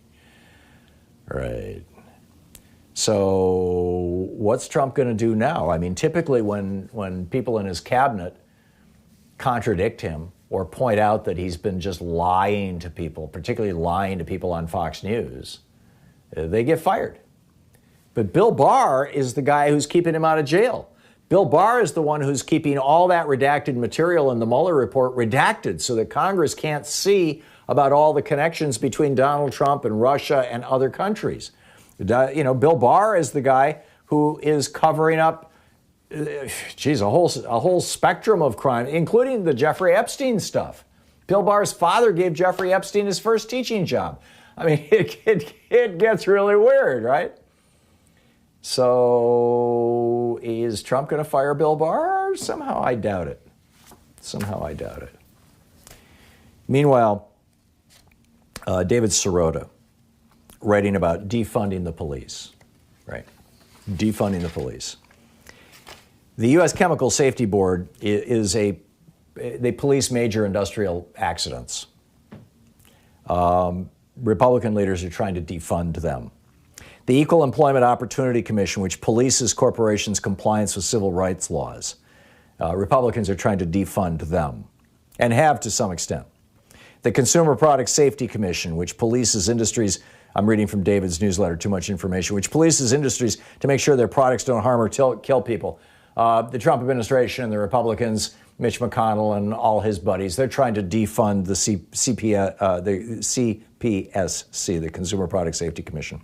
The Internal Revenue Service, which polices our taxes, has been repeatedly defunded during the Trump administration and during the Bush administration before it. So we're defunding those police. We've got 30,000 fewer tax cops on the beat right now. Meanwhile, at the same time, the Treasury Department is reporting 800,000 high-income households have cheated us out of $45 billion in owed taxes, but the IRS doesn't have the resources to go after them right now. Department of Labor, which protects union rights. The Department of Labor cops, the Republicans have largely defunded them, and they put Eugene Scalia in charge of them. The Public Company Accounting Oversight Board, which polices the accounting industry, Republicans are trying to defund it. The Securities and Exchange Commission's Reserve Fund, again, policing white-collar crime, the Republicans are trying to defund it. The law enforcement agencies that police corporate mergers, they're trying to defund. The independent law enforcement agency that police agribusiness monopolies, they're trying to defund. The Consumer Financial Protection Bureau, Elizabeth Warren's brainchild, which polices the financial industry and works to protect consumers from fraud. The Republicans are trying to defund those police. The law enforcement officers that police federal agencies and root out waste, fraud, and abuse, they're trying to defund them, some of these inspectors general. The federal programs that police law enforcement agencies, they want to defund them. The Environmental Protection Agency, which polices polluters, they're defunding that. The Interior Department, which polices how our public lands are used, they're defunding them. So the Republican Party is just fine with defunding the police, as long as it's the police who are actually protecting us from corporate and billionaire predators. But somehow the police who the street cops who are out there cracking heads, particularly black heads, we can't defund them. Excuse me, that'll produce a disaster. Coming up on 28 minutes past the hour. You're listening to the Thom Hartmann Program. Call 202-808-9925. You're listening to the True People's Media, the Thom Hartmann Program. Back with your calls after this.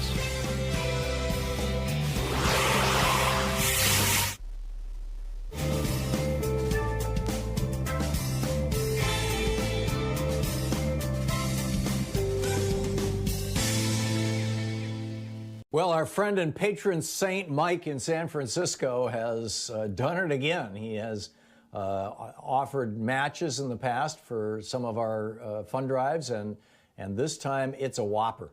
Mike will match your gift up to $50,000 today and tomorrow, right here on Free Speech TV.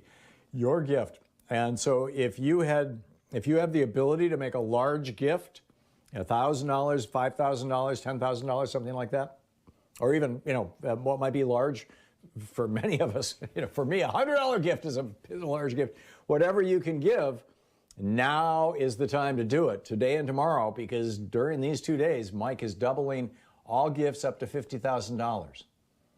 So please call now, Free Speech TV, 877-378-8669, and help us keep this extraordinary little engine that could network on the air, and with great messages from great hosts and great programs. Keep it all alive and well and going, and step by step, and help hold our what's left of our democracy together, and help us work towards shaping a new and positive future, a pluralistic future, a multiracial racial future, a multicultural future, a true American future.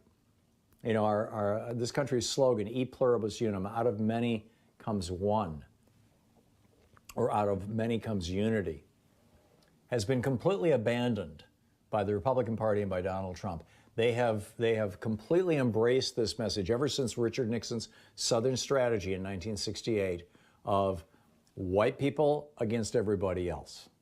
Or actually, the way they would phrase it is everybody else against white people. Look out, white people, be afraid. Well, that's the message of Trump. That's the message of Stephen Miller. That's the message of Mike Pence. That's the message of the Republican Party. And like I said, it has been since '68. I don't think Americans are buying it anymore.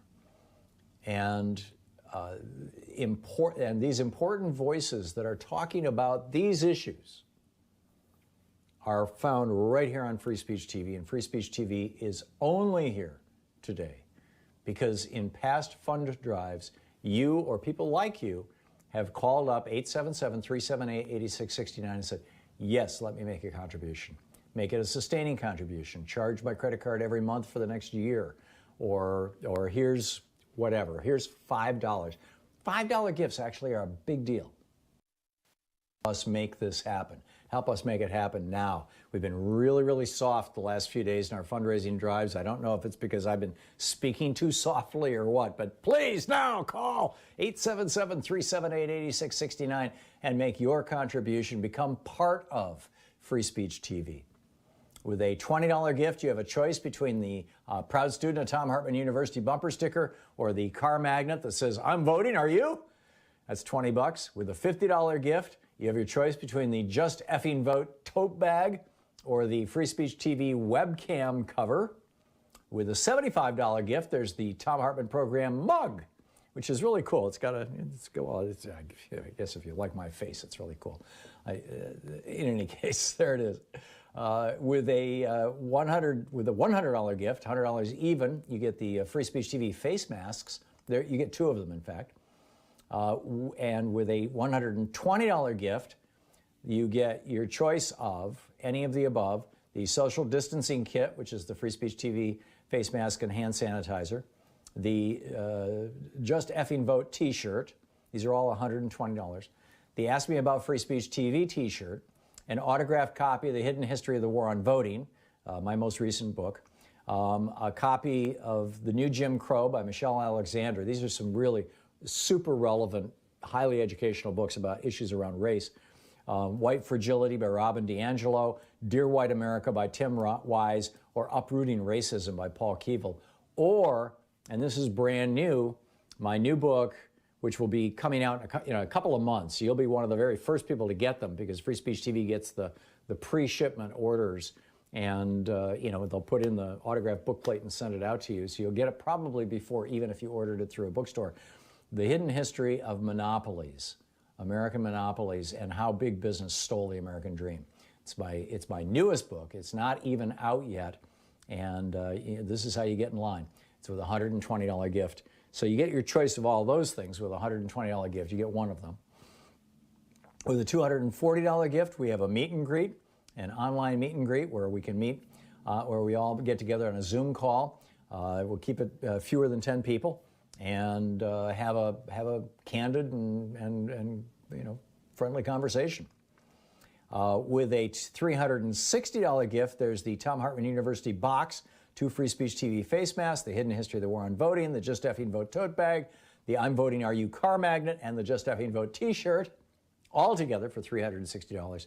And with $1,000, get in line for the $1,000 come to Portland, Oregon, hang out with us for the third hour of the show, and then have lunch with me afterwards, special meet and greet. So those are the premiums, but most important, your gift today is going to be doubled. It's going to be matched by Mike in San Francisco, up to $50,000. Call now, 877-378-8669. Please call now.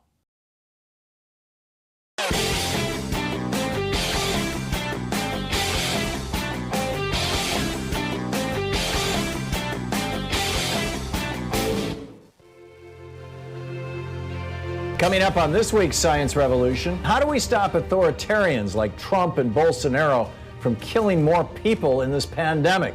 Trump and Bolsonaro, the presidents of the United States and Brazil, are essentially refusing to do anything consequential about an epidemic that is killing massive numbers of their own country's citizens. Bill Freese drops by. He's the science policy analyst with the Center for Food Safety on the newly finalized federal regulations on GMOs. And Beyond Nuclear's Paul Gunter also drops by on how America is unprepared for a nuclear accident during this pandemic. Find the Science Revolution wherever you get great podcasts. We have a special video up over at ThomHartmann.com for supporters of our program, and it's about how a letter that the IRS sent out to 3.9 million Americans saved 700 lives. And you're like, wait a minute, the IRS saved 700 lives? How did that happen? Well, it had to do with Obamacare, and it's a fascinating story. And it turns out that this analysis of this IRS mailing was actually the first time that the federal government has done a study that actually proved that people having access to health care produces fewer deaths. For every 1,648 people who got the letter, there was one fewer premature death. I'll explain the whole thing in the video. It's you know, as I said, it's available over at ThomHartmann.com for people who are regular supporters of our program, and it is really worth checking out. And it's a great ad, essentially, for a national health care system.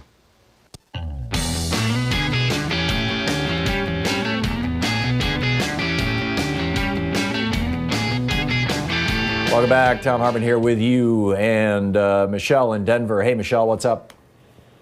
Hey, Tom. The system was never set up to protect us. So cops were created to keep us in line. It wasn't about white people or white protection. It's just about keeping African Americans held down. That's the whole system. None of this was set up to protect us. And the only reason that, I'm sorry.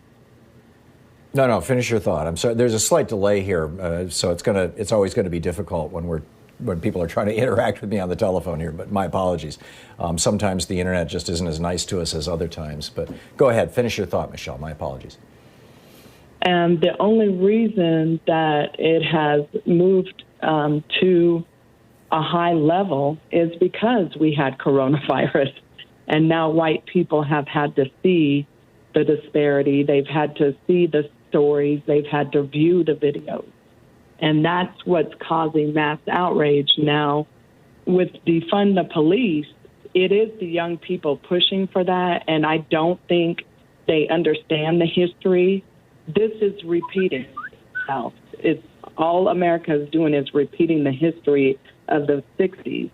And the reason why young people are pushing for that is because they're angry, whereas the older generations and why they have such disdain for us are pushing for the New Jersey model and the Compton model, because we understand the policies and the politics that are at play here.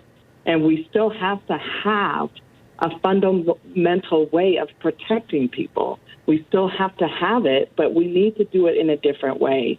And just defunding the police is not going to help us do that. We have to look at broader ways of handling things. And the young people are fueling this energy, but they need to also remember the history and that things are not going to resolve overnight. This is an instant my generation, and I don't think they completely get that. I can't disagree with anything you said, Michelle. Although I would slightly qualify. We know that policing in the United States, as it stands, particularly in the South, largely grew out of the old slave patrols in the South. And that's the principal reason, one of the principal reasons why American policing is so different from, for example, Canadian policing or European policing. But there's also the dimension of the police as the protectors of wealth, wealthy white communities from poor white people as well as from people of color. And the use of police, and this goes back to the Industrial Revolution, the 1870s, the use of police to break up, and these were largely all white groups, people workers trying to unionize and things. So the police power has been used in a variety of ways, and not always race-centric, but in a variety of ways in the United States, basically to protect the ruling class, and the ruling class has historically always been white in this country. Does that make sense? I would agree with that, but if you watch the movie Black Klansman, the guy that infiltrated the Klan, they have systemically put people in power that reflect their values, and that's why we see all this brutality happening. These people have been in power. And he points that out in the movie, is that, hey, they're working towards continuing this by putting people in high places in government, in policing, and every other aspect of our lives to continue this torment against African Americans. Yep, agreed. Michelle, thank you. Thank you very much. Susan in Snellville, Georgia. Hey, Susan, what's on your mind? Hey, Tom. I wanted to call to give my interpretation of what we mean by defund the police. I believe that it means we need to get rid of every single cop nationwide, at least the ones that have had any little itsy-bitsy, slight little misbehavior. They need to be gone. There's already 2 other black men that have been killed by the police during all this protesting. I mean, this is not going to stop, and we need to have a brand new policing system established with completely different training, hire brand new people, educated. They have to be civil servants. They cannot be vigilante types, military. No, we don't need that. Right.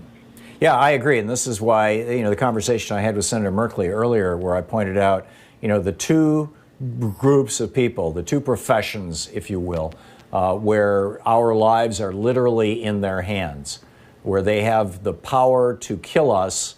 And if they want to do it with malice, they can typically conceal it and nobody would ever know, are doctors and police officers.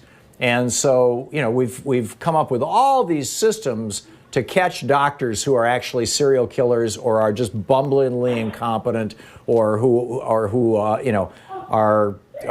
malicious or whatever. We've got systems to catch doctors like that range from the insurance system, the malpractice insurance system, where the so-called free market actually plays a role in it, to licensing, to standards, to local review boards. I mean, all this stuff is in place to protect us from bad doctors.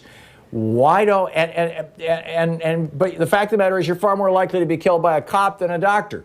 And so why don't we have those things in place for our police officers? Particularly, I say you're far more likely, particularly if you're a person of color, far more likely to be killed by a cop than a doctor. And it's beyond me why we haven't gotten here yet. And I think we will. I hope we will. And also, Tom, Susan. Tom, can you, please, can I just add that, please, everyone, don't stop resisting.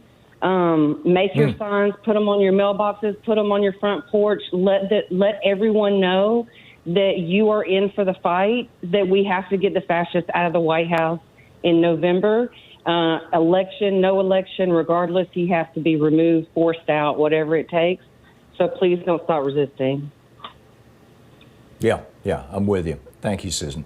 Robert in Virginia Beach, Virginia. Robert, what's up? Hey, Tom, how's it going? I agree with your last caller there. Whatever it takes, we got to get Trump out of there, and I'm all in on that one. I'm calling. I'm a Mexican American resident of Virginia Beach and a victim of police brutality. And I've been thinking about, ways to change the ways that, policing is done in our states and in our cities. And, the idea of defunding the police department, I understand where they're coming from, and I can see how that could be, misconstrued in some ways. And I think maybe the term reallocate some police funds, maybe dismiss some officers. Yeah, but then you're getting so milquetoast, Robert. You get it. Through my whole entire life, every time something that is a really serious hot topic that really demands, some genuine reform, what do they do? Oh, let's reform the system, right? And it's like Clinton's welfare reform. It was just a way of gutting welfare. Reagan's Social Security reform in 1982 is a way of gutting Social Security, raising the retirement age and cutting benefits. Give me an example of reform that's actually been reform, and I'd go along with language other than defund, but I'm increasingly fond of the language of defund. And yes, I get it that Trump is using this. And, I got the email this morning from the White House saying, defund the police and watch crime explode. That's what the Democrats want. Yeah, I got, I get that that's their message. I don't think people are buying it, though. Yeah. Of course, the Republicans are going to use the worst case scenario. What are you going to do when, armed men go out in the street and start shooting people? Right.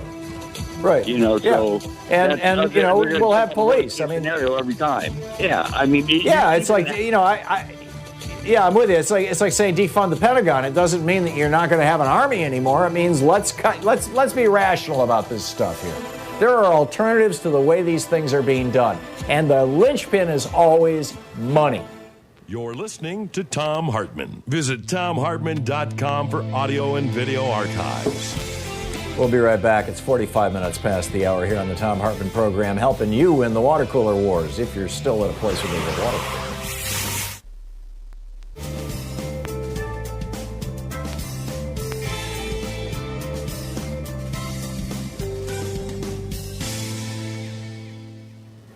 And welcome back. Mohammed in Baton Rouge, Louisiana. Hey, Mohammed, what's up?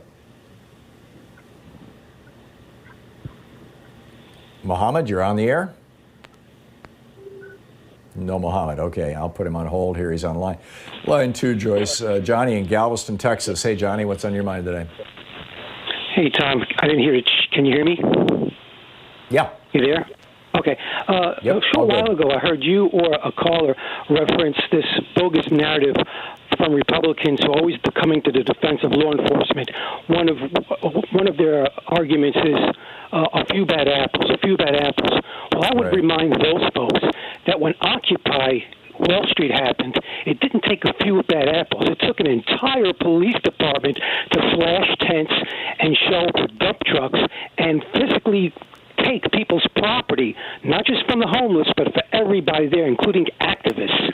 And let's not forget, not long after that, all the uniformed policemen turned their backs on their commander-in-chief, Mayor de Blasio, soon after he took office, and he was addressing them. This is not isolated. These aren't bad apples. This is systemic-wide, and it has to be addressed. I don't think defunding is the answer, but I think we have lots of ways to address it, and I've explained those to you many times before. Mm-hmm. I agree with you, Johnny. But I think that it's like you ask for more than you think you're going to get. It's the first rule of negotiation. This is the mistake that Democrats keep making. They go to the Republicans and say, well, let's have everybody covered by health insurance and people can have a public option, or let's just have everybody covered. And the Republic, maybe that's the worst, not the best example, but you understand my point. You ask for the moon and you settle for something halfway there. And so we're saying defund the police. Go ahead. Still there? Yeah. Tom? Anyway, I agree with you. Still here. And part of the problem is it's like a muscle. You don't use it, atrophies. And what I mean by that is the Democrats have for decades now, generations I would argue, have made this Faustian deal with Republicans to be the second banana. Thereby, because they're out of practice with being contentious in defense of the good, they allow Republicans to walk all over them. So what does that leave us? It leaves us with people who can't negotiate like Nancy Pelosi and Chuck Schumer. Instead, what we need to do is clone AOC, Rashida Tlaib, and you. Yeah. Well, the last Democratic president that we had who knew how to take names and kick ass was Lyndon B. Johnson, and John Kennedy before him, and Harry Truman before him. And those guys, like Alan Grayson, I would love for him to be on the list of VP nominees along with Warren and Abrams. Yeah, I'm okay with women, black or white. As long as they're progressive, they can't be centrist. They can't be Clinton approved. Otherwise, we're nowhere. Yeah, and if we don't get serious about calling people out and calling out institutions, I mean, you know, Johnny, your point is well taken. We have this institution we call policing in the United States. There's the institution of policing. There's the profession of policing. The profession of policing, we need to look at it the way we look at physicians, for example, and say, how do we regulate this to prevent more harm to the patients, or in this case, to the citizens? And then the institution of policing itself needs to be fundamentally re-understood. It's not just about punishing bad guys. In fact, it shouldn't even be principally about punishing bad guys. It should be about protecting, serving, and uplifting our communities, all our communities. We'll be back.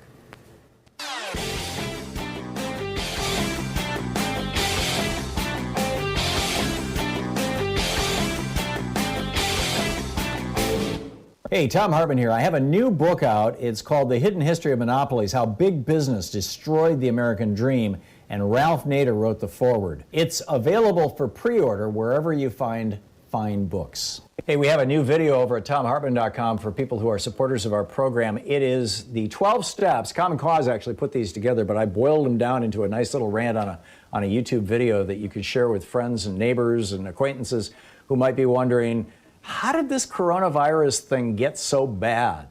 Why is it that the United States has a third of the deaths in the world? Why do we have over 100,000 dead people, and South Korea has 200, and Taiwan has like 70, and Australia has fewer than 100, and has pretty much squashed the virus? Why is it that only 7 people died in New Zealand?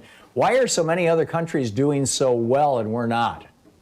Well, there's an answer to that question, and I lay it out in this little video. It's over at ThomHartmann.com, and you can grab it there and share it with your friends. And I'll give you a clue. Almost all of it has to do with things that orange guy in the White House either did or failed to do. But it's a great list. You can check it out at ThomHartmann.com.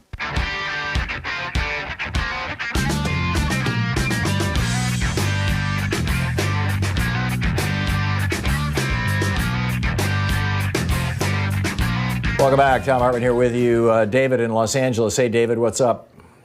Hey, Tom. I'm going to stay on the topic of this defunding, and as not necessarily a political strategy.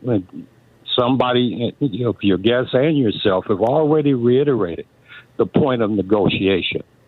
But I would like to submit this, and it goes back to a couple of callers back about the young people. Now, I was at a rally out here in L.A., standing before thousands of young people, right?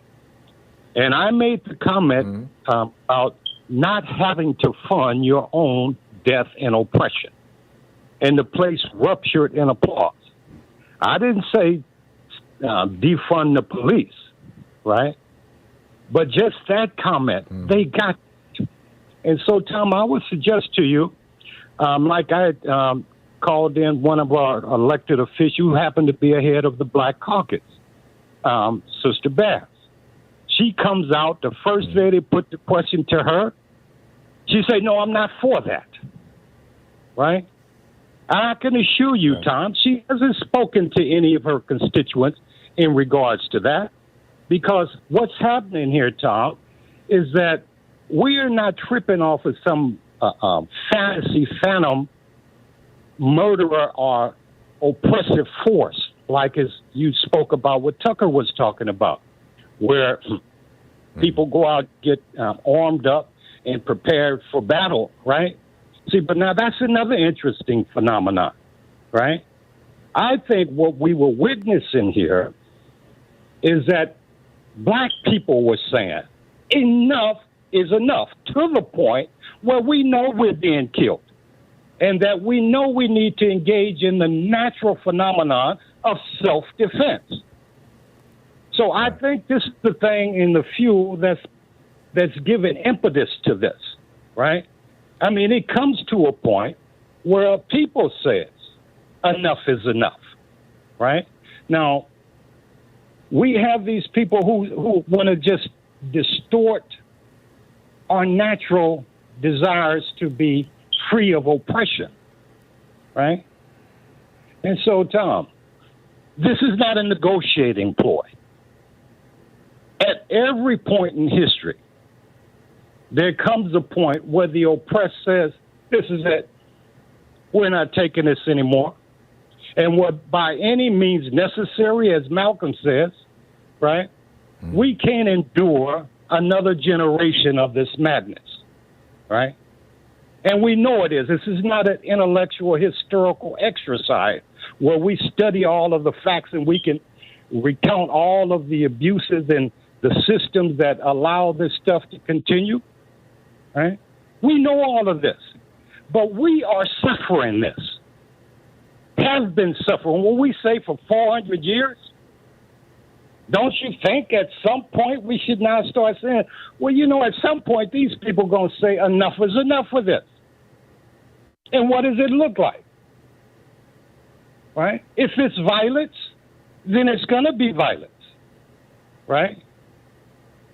But we just can't continue at this rate. So I'm encouraged by the young people, right? And vast majority of them didn't look like me, right? And I mean, they were on point in spirit and support of what was being shared with them. Don't poo-poo them talking about you cannot, do stuff overnight. In other words, be patient in your misery and suffering, right? This is a couple of calls back. Are you still with me? I am. Hello? Yeah.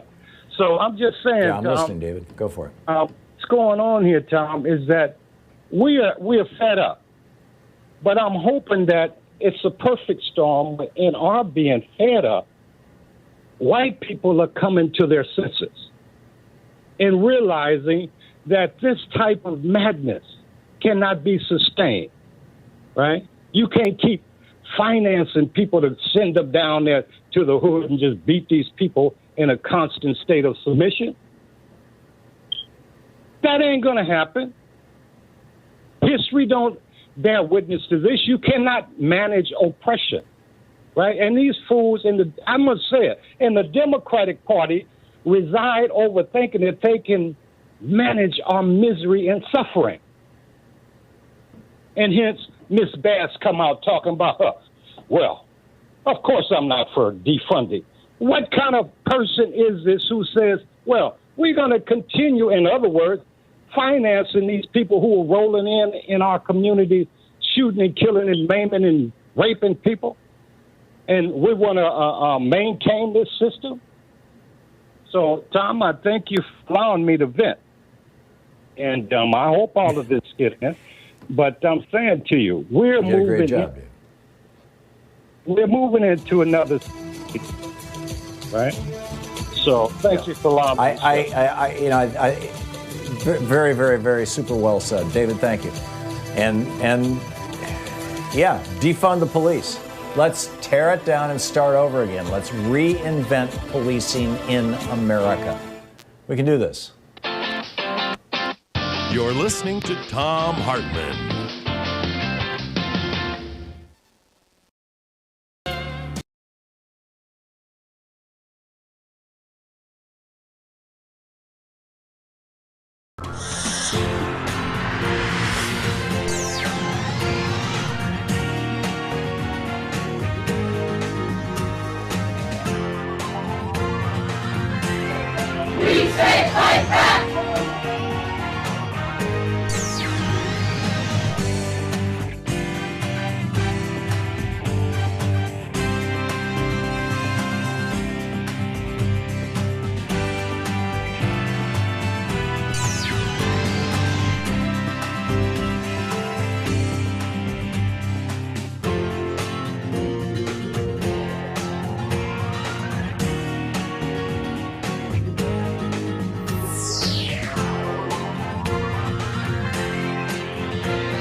have a new video up for people who are supporters of the Thom Hartmann Program. Specifically, it's over at thomhartmann.com, talking about language, how we use language. Language matters tremendously.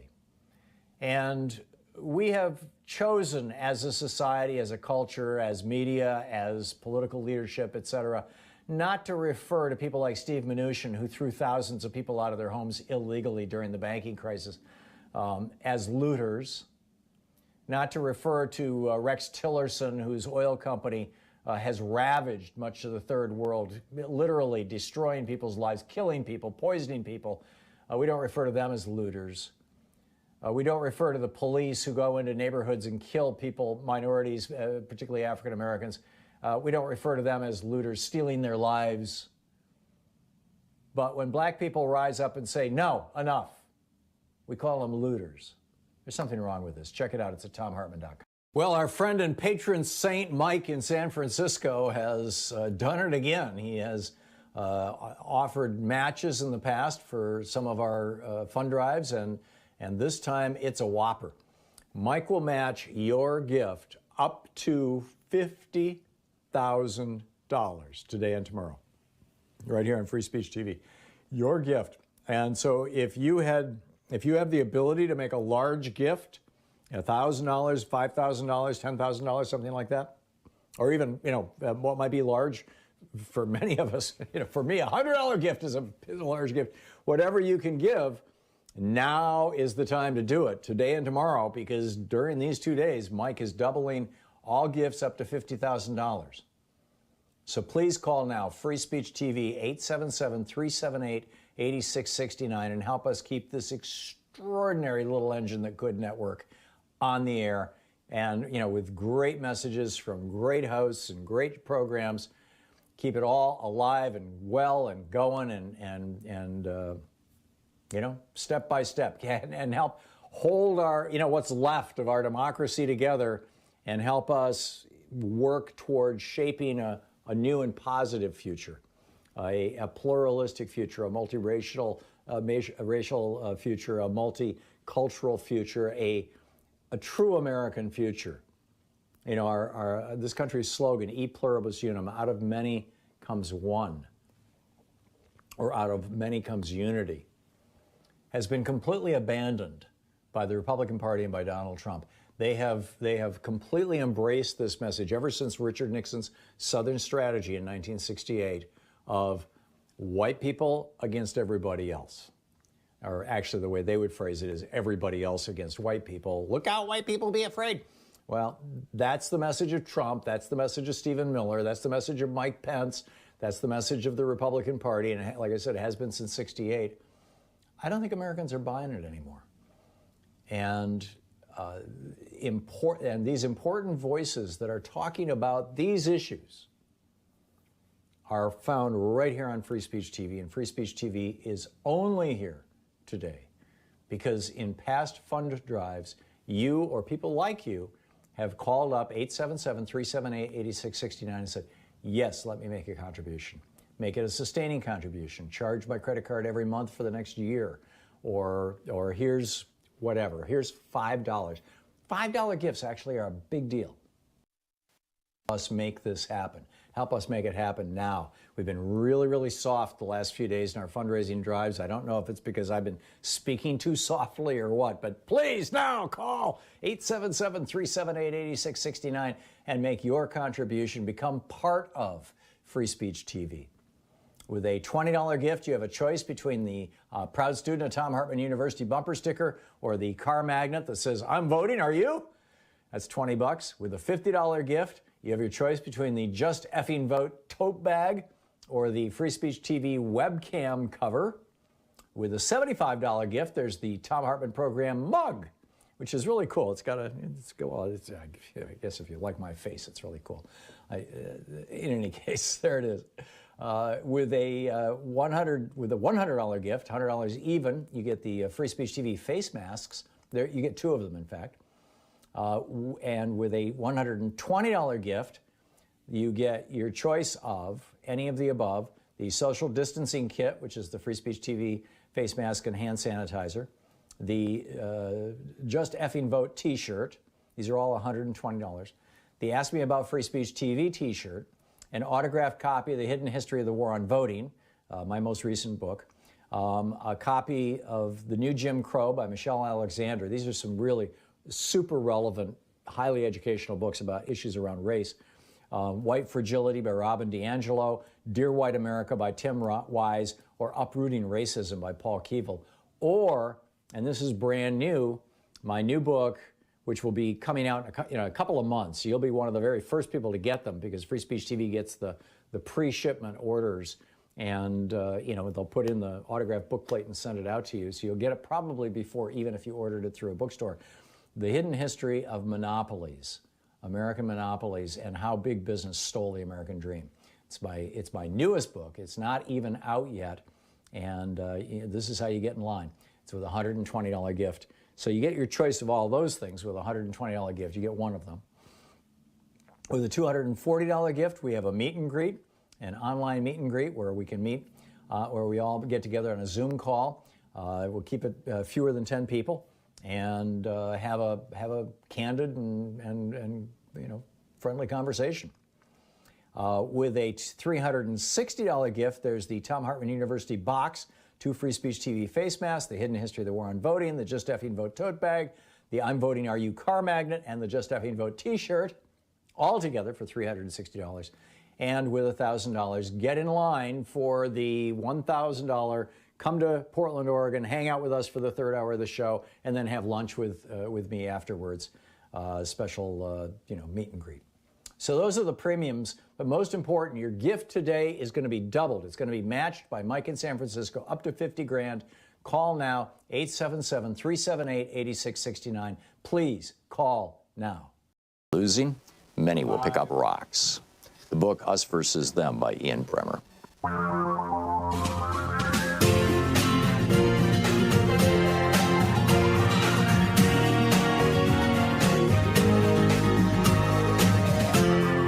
This is the Thom Hartmann Program. Welcome back. Thom Hartmann here with you. I wanted to check in with our old buddy Mark Taylor Canfield. He's an independent journalist in Seattle area. He's a contributor to Truth Out, Huffington Post, Daily Kos, and others, in addition to being a musician. His Twitter handle is mtaylorcanfield, spelled just the way it sounds. And Mark, welcome back to the program. Give us a snapshot of what's been going on in Seattle over the last few days. It seems like there's been more kind of open conflict between the police and protesters there, particularly in the last couple of days. It seems to have settled down maybe 4 or 5 days ago nationally. But from what I'm reading, it seems like it's continuing in Seattle. What's the real story here? Well, the latest breaking news, Tom, is that the Seattle Police Department have abandoned the East Precinct. So there have been protests all night long there. Councilmember Shama Sawant, who's proposing a ban on the use of tear gas and rubber bullets, gave a speech last night. And so actually it's been quite peaceful. The police department promised, Carmen Best, the chief, promised not to use tear gas on the demonstrators. And then once again, it was used again on Monday night, or on Sunday and Monday night. So the big pushback from the community. Monday night, as in last night. Excuse me. Last night actually was calm because the police chief actually left.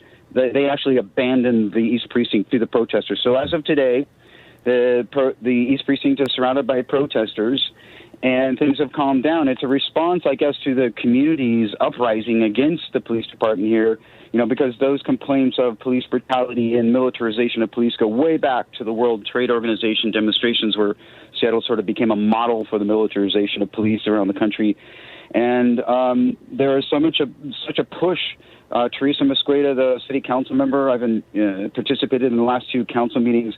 She's calling for a 50% defunding of the police department. And so Chief Best's response was they just packed up and left the East Precinct. All the windows are boarded up.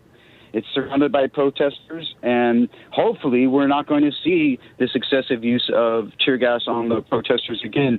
But pretty much the entire community and the city council is calling for real transformative change here, Tom. I think just like in Minneapolis, the city council is fed up. They do not believe that the Seattle Police Department can be reformed. It has to be completely changed and transformed, and we have to find a new way of policing in Seattle. And that includes the banning of these military-grade weapons. Tear gas is banned by the Geneva Convention as a chemical weapon. Right. And so in Minneapolis, you've got a city council that has a supermajority, a veto-proof majority. Even if Mayor Fry doesn't like what they do, he's going to have to go along with it. Shama Sawant, the socialist member of the Seattle City Council, has been on this program many, many times.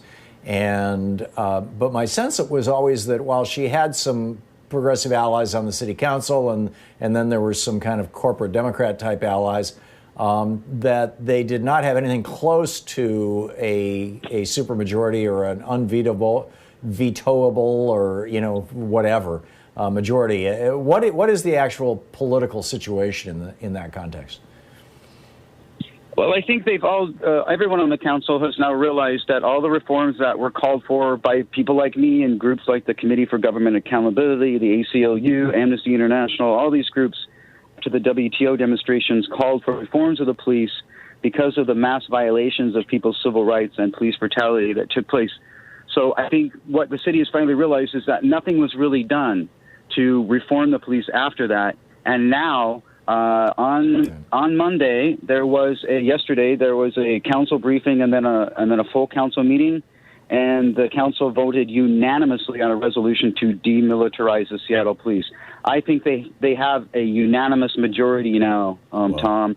I think that all of the people who were dragging their feet on the council have now been woke up. They realize what's going on, and they're ready for real transformative change. Because people are just tired of the half measures and the hollow promises. The mayor and the police chief promised to ban tear gas the very same night. People got pepper sprayed and tear gas, including our city council member. And believe me, Tom, I've taken a few hits for the team myself. I've been hit with rubber bullets, flashbang grenades, tear gas, you name it. I've been gassed so many times I can't even remember now. And it's just ridiculous. It also has gone on during May Day protests in Seattle and other protests against Donald Trump and Black Lives Matter protests. It happened during the Occupy Wall Street protests. It's got to stop. The Seattle police have developed a very bad reputation for crowd control measures. They love to use tear gas, and it's got to stop.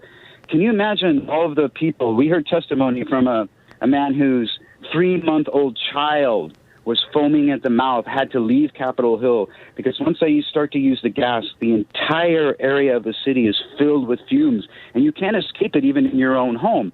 Elderly folks, people with compromised immune systems, children, asthmatics, it could be lethal. These weapons that they call, quote, non-lethal are potentially lethal, especially when used improperly, when lobbed directly into tightly packed crowds. That's crazy, Tom. It's very, very dangerous. The tear gas canisters burn at extremely high temperatures. They burned holes in the artificial turf at the soccer field at Kyle Anderson Park. That's how hot they are. So you can imagine what happens if they land on you. I know the Cairo news reporter was hit with a tear gas canister, an MSNBC news reporter got hit with a flashbang grenade. So, this is typical for Seattle, that they target not only protesters but also members of the media. And that's something that Reporters Without Borders and the Committee to Protect Journalists have called for an end to as well. They're saying that all over the country, journalists have been targeted by police, and that's also got to stop. We're 45th in the world in terms of press freedom, according to Reporters Without Borders on the World Press Freedom Index. We need to do much better than that. And one way to do that is stop arresting protesters, stop brutalizing the protesters when the police arrest them. I've seen that many times in Seattle, where the arrests are very violent.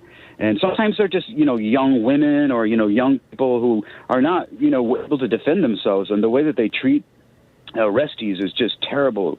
So it's all got to stop, Tom. And I think finally we may have turned a corner in Seattle. We may actually see a transformative process coming for the city council, not from the mayor's office and not from the police chief, unfortunately. It's got to come from the people, and it's got to come from the city council directly, direct democracy.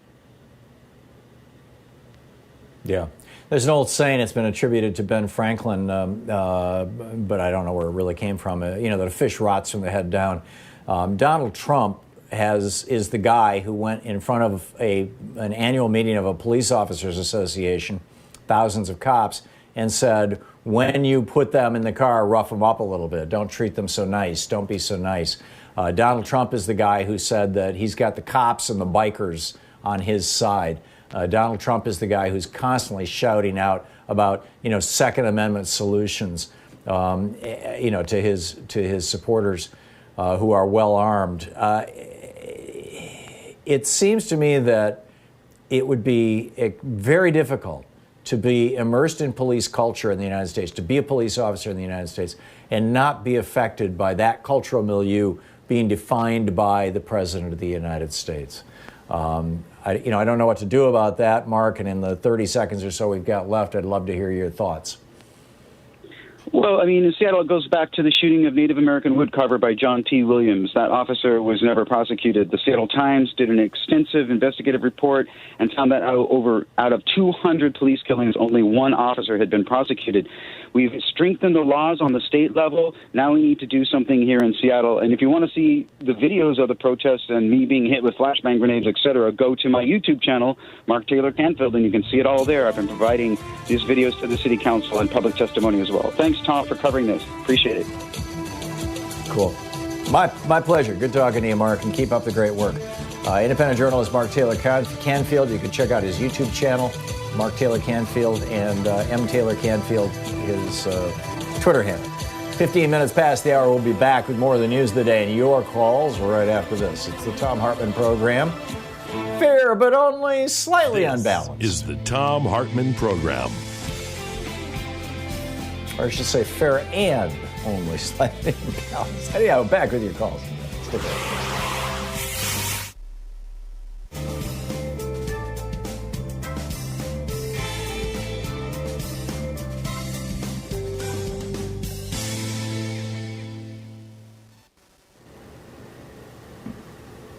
And welcome back. Aaron in Santa Fe, New Mexico. Hey, Aaron, thanks for watching Free Speech TV. What's on your mind today? Hey, how you doing? You know what? Nobody ever mentions about the massacre of the Native Americans. They don't. Nobody ever. I mean, it's beyond the beyond. They massacred tons of them. It's the greatest genocide in world history. Yeah, it is. It is. It's. But nobody ever talks about that. How come? Mm-hmm.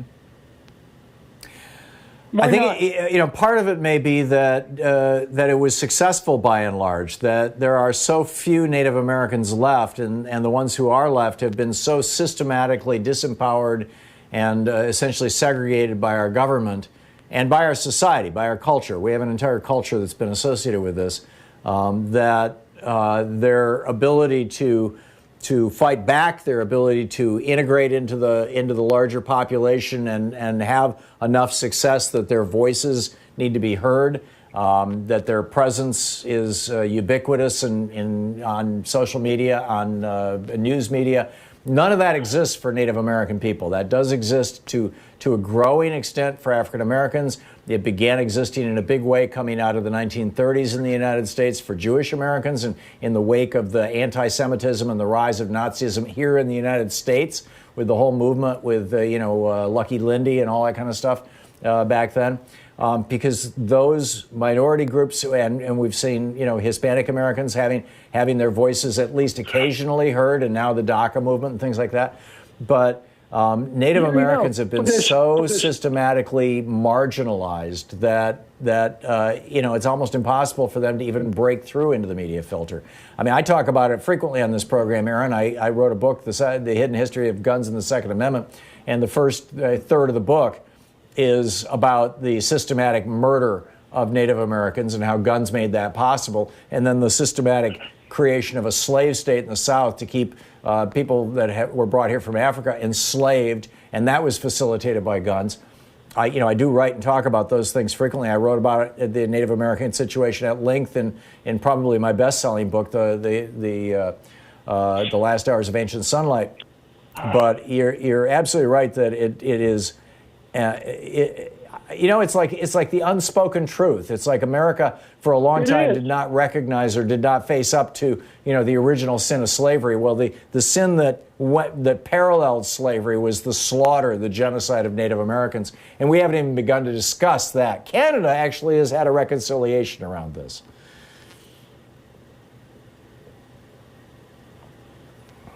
So, Aaron, thank you for your call. This is a very real issue.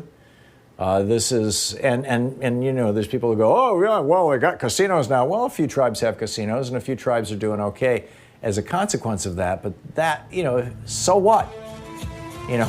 Your people have been slaughtered. Here, have a few pennies. We need to, frankly, in my opinion, we need to expand our definitions,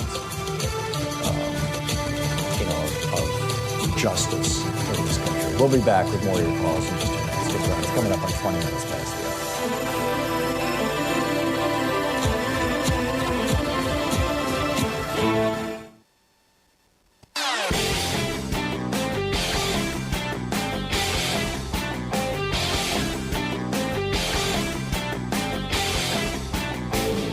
Our 1 hour free podcast recaps our show, and it's available wherever fine podcasts are found. And we have the full 3 hour podcast available over at thomhartmann.com if you want to really support our program. It's that time of year where we celebrate Memorial Day. We memorialize the Americans who have died in our wars, in the Vietnam War, in the Iraq War, in the Afghanistan War, in the Gulf War, the earlier Iraq War, in the Korean War. If you add all of those wars together that I just named, the sum total of them is fewer than the number of people who have died in 3 months from COVID-19 virus on Donald Trump's watch.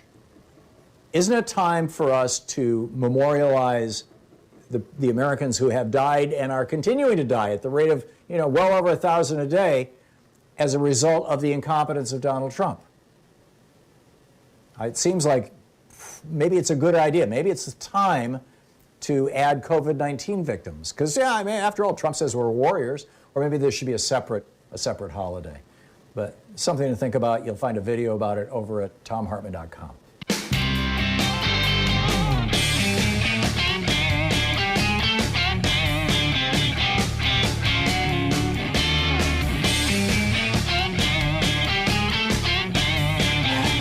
Welcome back. Thom Hartmann here with you. Paul in Woodinville, Washington. Hey, Paul, what's up? Yeah, Tom, I was thinking, I was listening to Mark Taylor Canfield talk, and it struck me that, and Bill Barr, too, in his statement about pepper spray is not a chemical irritant. I thought, well, it's not a chemical. Well, what is it, air freshener? I mean, why were you using it? If he asked me that question in a live interview, and frankly, I think the interviewer should have anticipated that. Then what you do is you pick up a can of pepper spray and you say, well, sir, may I spray this in your face? Let me hand this to you. Would you please spray some on the side of your face just to show us how it's not a chemical irritant? We'd be glad to have the demonstration.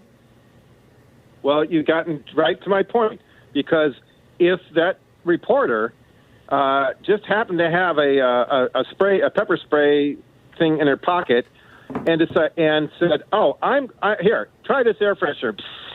Well, you would be charged with, the same as assaulting the president. So, in other words, if anybody did what the police do, which is poison the air in an entire neighborhood, you'd be charged with terrorism. Chemical irritant or no. Look at all the things you can't do. You can't burn without getting a ticket. You can't burn leaves. There's all kinds of things you cannot put into the air. And it's happened to me. I've had a burn pile and have them come over and say, "I'm sorry, you can't do that. It's a burn ban." But somehow the police can release a canister that poisons the air, such to the point that everyone has to leave, and the residents. And I really appreciate what Mark Taylor Canfield said. You're in your house and you might have I have asthma. It's somebody like my mom who has a heart condition, and she would die. Or COPD. Well, she doesn't have COPD. She has congestive heart failure, and that makes it hard for her to breathe. So if something like this were to waft into your home, and you started, and you're like 91, like my mother was, there are lots of people in every neighborhood who have these kinds of conditions. So what are you supposed to say? Oh, well, you had a pre-existing condition. It's interesting how the pre-existing condition thing is something the insurance companies won't cover. But if the police kill you and they always go, oh, well, you had a pre-existing condition. See, they use this both ways. So if you sprayed a canister of pepper spray into Bill Barr's face, you would be charged with a felony of attempted murder on the Attorney General of the United States. That's a lot of crap. And by the way, pepper spray is capsicum. Capsicum is a chemical, and it's an irritant. Believe me, if you've ever had it on your hands and made a trip to the men's room, you'll realize that even though you washed your hands... Yeah, or just bite into a jalapeno sometime. Exactly. Yeah, absolutely. And I've gotten it on my face after... Yeah, go ahead. I'm sorry. I raised habanero peppers, and I dried them, and I used to put them in my processor to make powder out of it, so that we could, you could put it into just like when you have cayenne pepper, and I put it in a container, and so you could put it into your chili or your salsa or whatever you want to do to spice up. Anyway, I took the lid off the grinder, and this cloud of the dust came up in my face, and I had an asthma attack, and I had to go to the emergency room. So don't tell me that if you would flood the whole damn neighborhood with pepper spray, that it's not a chemical agent and it's not dangerous. So in other words, I'm for defunding the police. It depends on what you call policing. You see, because I'm for defunding that. I'm not for defunding public safety. But look at this, Tom. I think, as you pointed out, the police get all kinds of surplus military hardware. Compare that to teachers, who, for most of my career, I've every year had to buy supplies out of my own money for my classrooms. I mean, so the teachers have to pay for themselves, and the police start whining because they're not getting enough military hardware. Why does the government, by virtue of the police, get to be hostile and malicious towards the citizenry, when the right wingers are always complaining about, the IRS can take your money, your taxes at the point of a gun, which it never has. No IRS agent has ever showed up at your house with a gun, but the police somehow have all of this latitude to do that. And you remember, listen to this, let's just in comparison, teachers and cops. Do you remember about 5 years ago? I can't remember where this was. Somebody will know. There was an African-American girl at a high school. She was not being disruptive. She was not being belligerent. She went into the classroom, and she had already been to the principal's office. She came back to the classroom, sat at her desk, and said, I ain't doing nothing. She's just being stubborn. She wasn't going to do anything. No, I'm not doing anything. And the school security officer came in. The teacher was doing the right thing. The teacher just sat there and said, whatever. The school security officer came into the classroom and said, you're not doing nothing, huh? Picked her up over his head and body slammed her onto the floor, right? Nothing happened to him, but if a teacher would have done that, the teacher would be fired and prosecuted. All right. Yeah, I'm with you. Paul, great rant. Thank you for the call. Well done. And we'll be back. It's 27 minutes past the hour here on the Thom Hartmann Program, the place where we dare to ask, is Walmart a person? Is Amazon a person? No, I don't think so. Program. No way. Call 202-808-9925. Back with more of the program right after this. Stick around.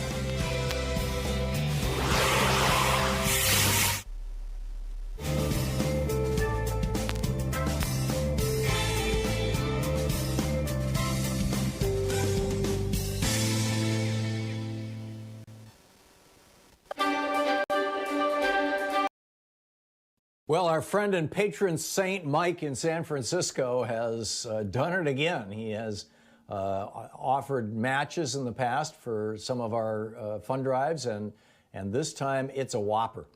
Mike will match your gift up to $50,000 today and tomorrow, right here on Free Speech TV. Your gift. And so if you have the ability to make a large gift, $1,000, $5,000, $10,000, something like that, or even, what might be large for many of us, for me, $100 gift is a large gift. Whatever you can give, Now is the time to do it, today and tomorrow, because during these 2 days, Mike is doubling all gifts up to $50,000. So please call now, Free Speech TV, 877-378-8669, and help us keep this extraordinary little engine that could network on the air, and with great messages from great hosts and great programs. Keep it all alive and well and going, and step by step, and help hold our, what's left of our democracy together, and help us work towards shaping a new and positive future, a pluralistic future, a multiracial racial future, a multicultural future, a true American future. This country's slogan, E pluribus unum, out of many comes one, or out of many comes unity, has been completely abandoned by the Republican Party and by Donald Trump. They have completely embraced this message ever since Richard Nixon's Southern strategy in 1968 of white people against everybody else. Or actually, the way they would phrase it is everybody else against white people. Look out, white people, be afraid. Well, that's the message of Trump. That's the message of Stephen Miller. That's the message of Mike Pence. That's the message of the Republican Party. And like I said, it has been since '68. I don't think Americans are buying it anymore. And these important voices that are talking about these issues are found right here on Free Speech TV. And Free Speech TV is only here today because in past fund drives, you or people like you have called up 877-378-8669 and said, yes, let me make a contribution. Make it a sustaining contribution. Charge my credit card every month for the next year. Or here's whatever. Here's $5. $5 gifts actually are a big deal. Help us make this happen. Help us make it happen now. We've been really, really soft the last few days in our fundraising drives. I don't know if it's because I've been speaking too softly or what, but please now call 877-378-8669 and make your contribution. Become part of Free Speech TV. With a $20 gift, you have a choice between the proud student of Thom Hartmann University bumper sticker or the car magnet that says, I'm voting, are you? That's $20. With a $50 gift, you have your choice between the Just Effing Vote tote bag or the Free Speech TV webcam cover. With a $75 gift, there's the Thom Hartmann Program mug, which is really cool. I guess if you like my face, it's really cool. In any case, there it is. With a $100 gift, $100 even, you get the Free Speech TV face masks. There, you get 2 of them, in fact. And with a $120 gift, you get your choice of any of the above: the social distancing kit, which is the Free Speech TV face mask and hand sanitizer, the Just Effing Vote T-shirt. These are all $120. The Ask Me About Free Speech TV T-shirt, an autographed copy of The Hidden History of the War on Voting, my most recent book, a copy of The New Jim Crow by Michelle Alexander. These are some really super relevant, highly educational books about issues around race. White Fragility by Robin DiAngelo, Dear White America by Tim Wise, or Uprooting Racism by Paul Keevil. Or, and this is brand new, my new book, which will be coming out in a couple of months. You'll be one of the very first people to get them because Free Speech TV gets the pre-shipment orders, and they'll put in the autographed bookplate and send it out to you. So you'll get it probably before, even if you ordered it through a bookstore. The Hidden History of Monopolies, American Monopolies, and How Big Business Stole the American Dream. It's my newest book. It's not even out yet, and this is how you get in line. It's with a $120 gift. So you get your choice of all those things with a $120 gift. You get one of them. With a $240 gift, we have a meet and greet, an online meet and greet where we can meet, where we all get together on a Zoom call. We'll keep it fewer than 10 people, and have a candid and friendly conversation. With a $360 gift, there's the Thom Hartmann University box, 2 Free Speech TV face masks, the Hidden History of the War on Voting, the Just Effing Vote tote bag, the I'm Voting Are You car magnet, and the Just Effing Vote T-shirt, all together for $360.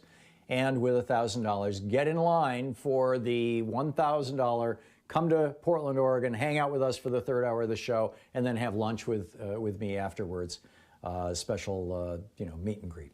So those are the premiums, but most important, your gift today is going to be doubled. It's going to be matched by Mike in San Francisco, up to 50 grand. Call now, 877-378-8669. Please call now.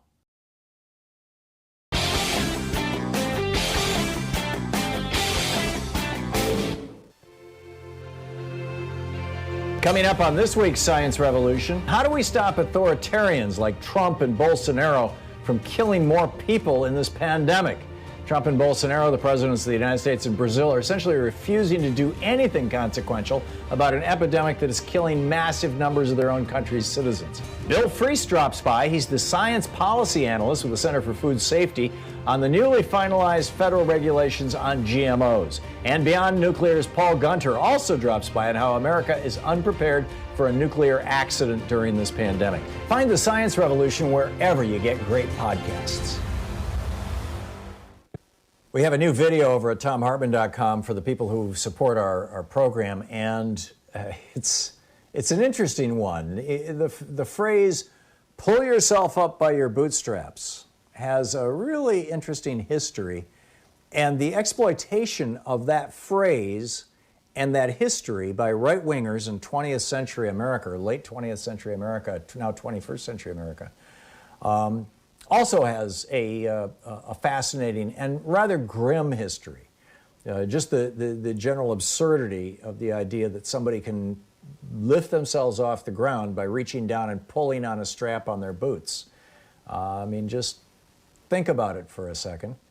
But it's used, this is used as justification by right-wingers, particularly over the last 40 years since the Reagan Revolution, to say, poor people, their poverty is their own fault. Check it out. It's over at thomhartmann.com.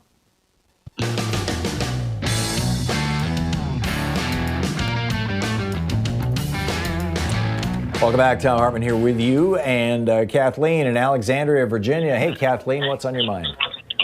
Oh, good afternoon, Tom. I'd just like to make a statement that my immediate family member is in the penal system. And I'd just like to bring to your listeners' attention that public defenders need a lot of funding.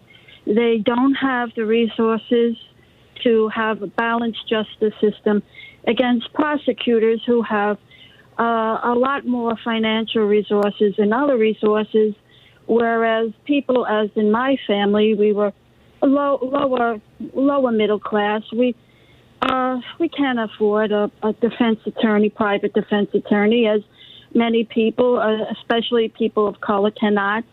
And you just don't have the opportunity to, public defenders, as best as they cannot launch a formative defense against prosecutors. And I feel that people feel that generally if you have a public defender, well, you have a good defense and so forth. And they try very hard, but I just think it's in our experience, it's very unbalanced. And I just like, when people say, defunding the police and going into social services. As a matter of fact, I have an MSW in social work, which certainly social services are vastly underfunded. I worked in mental health, and that was always the first agency that is cut with budget cuts is mental health services. But with social services, I don't want to be a pontificate, but I'm just very emotional about it. But social services need to be funding public defenders. I think that's a marvelous point you're making, Kathleen, and it's one that I hadn't heard anybody make before, and I'm not sure why. The penny really dropped for me when you said that. And yes, let's take some of these resources. Our cops seem to have the very best and the fanciest and the latest and the shiniest and the coolest and the hottest, and let's give some of those resources to our public defenders, as well as funding things like social services. Spot on. Kathleen, thank you so much. Kevin in Durham, North Carolina. Kevin, what's on your mind today? Hey, Tom, I just wanted to mention that, if anybody wants a clear-cut, in-your-face example of why these police departments need to change, just look at what happened in Buffalo. They pushed that old guy down. He, I guess, suffered a concussion or whatever, was bleeding out of his ear. They walked right by him, didn't try to help him. And then I believe 2 of the cops were charged with assault or something like that. But then the reaction by the team was they all decided to quit in protest. And I believe that they were coming out of City Hall or somewhere, and their colleagues all gave them an applause. And, I saw that, and I was just like, that just says to me that the culture of the policing is just that, they're not going to shun this kind of behavior. It's becoming us against them. It. Yeah. They're not going to shun it. It's just they're going to reinforce it, and they're going to encourage it. Yeah. Yeah, I agree, and we've got some work to do. Peter in Chicago says, you want to disagree with me about police defunding? How so? Absolutely, Tom. For you guys, and when I say you guys, I mean the left, to come out and talk about defunding the police because of a few bad apples is ludicrous and dangerous. I told you last week. There's no few bad apples, Peter.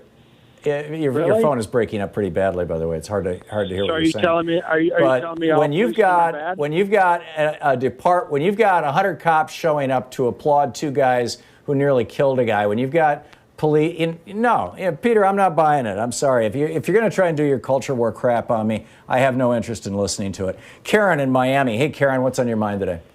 Hi. So I would be a good contrast to that guy. So I'm a person of color. My parents are Nicaraguan. I was born and raised in Canada.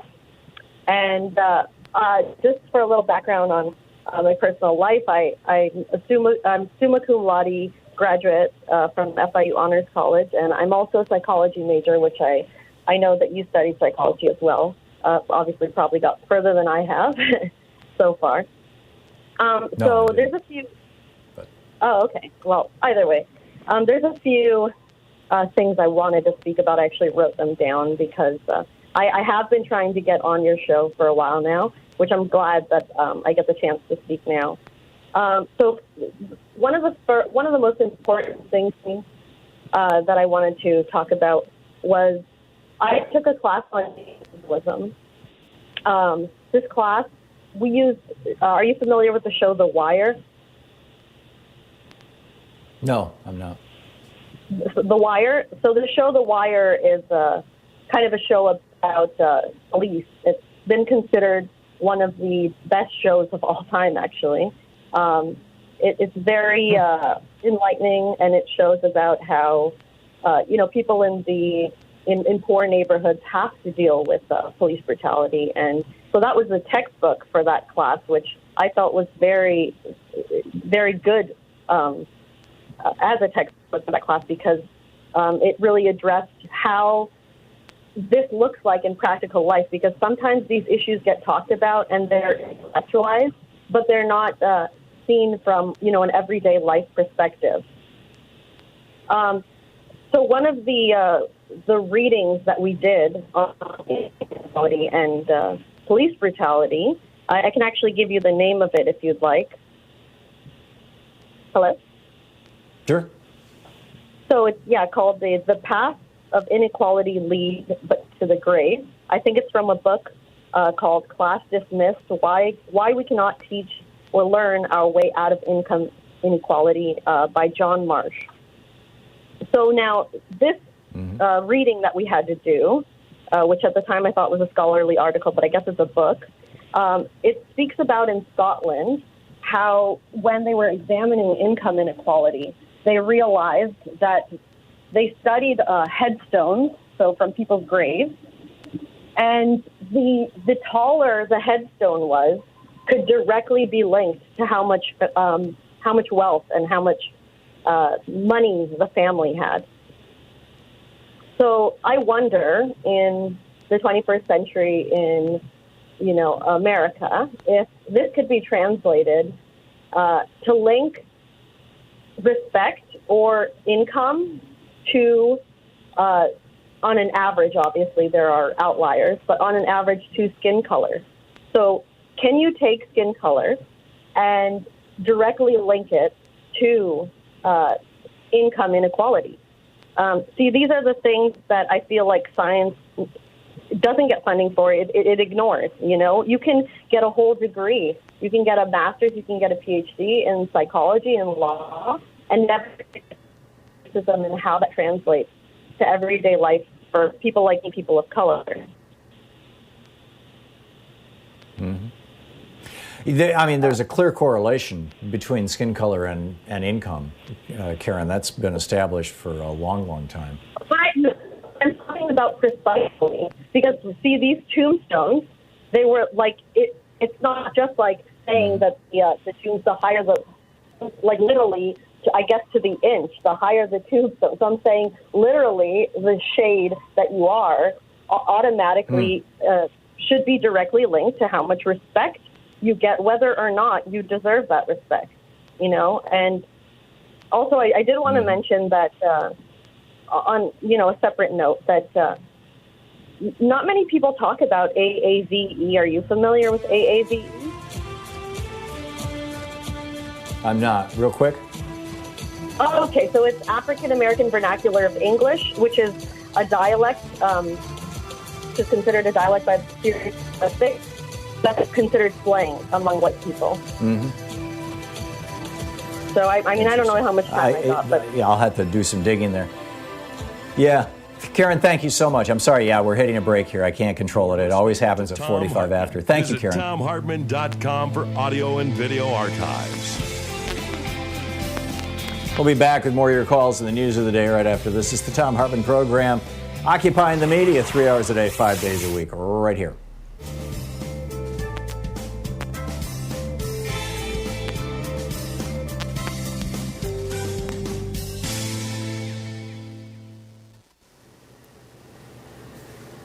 And welcome back. Frank in Caldwell, Idaho. Hey, Frank, what's on your mind today?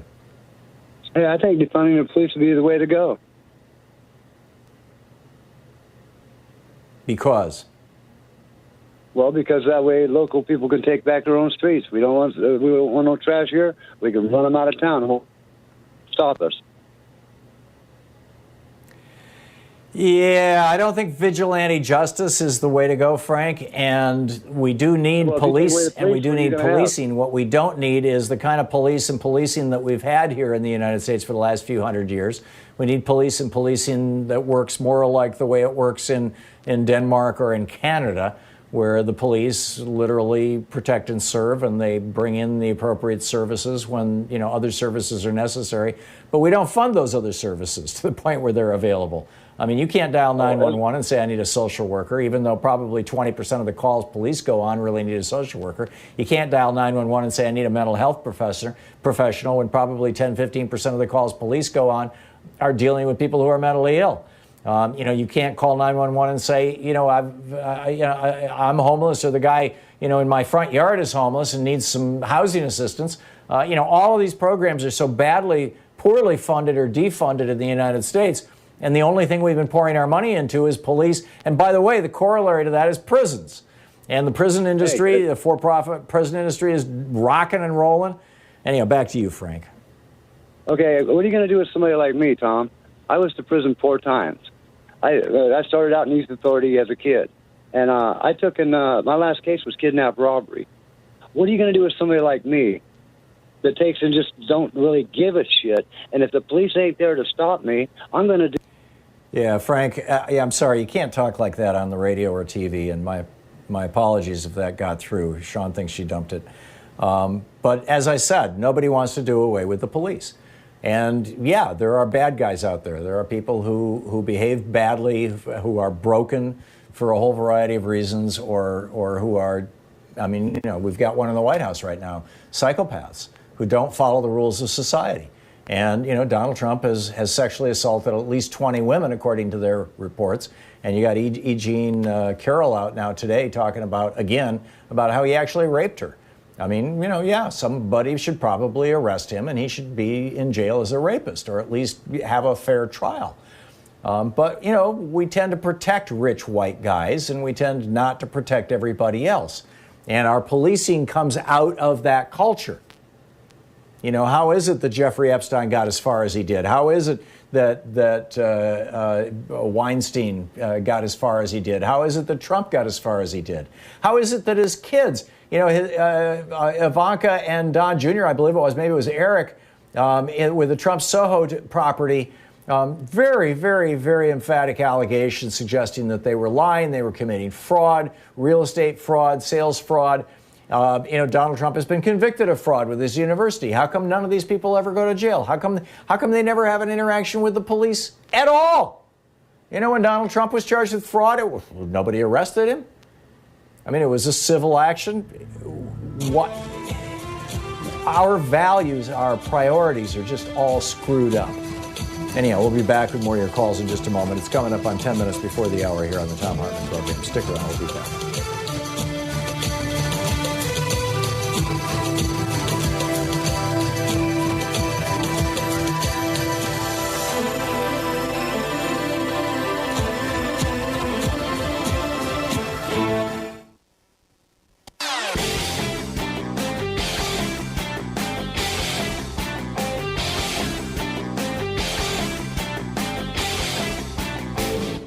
Thom Hartmann here. Did you know that Chief Justice John Roberts, back when he worked for Ronald Reagan, came up with a way that Congress and the White House could get around the Supreme Court?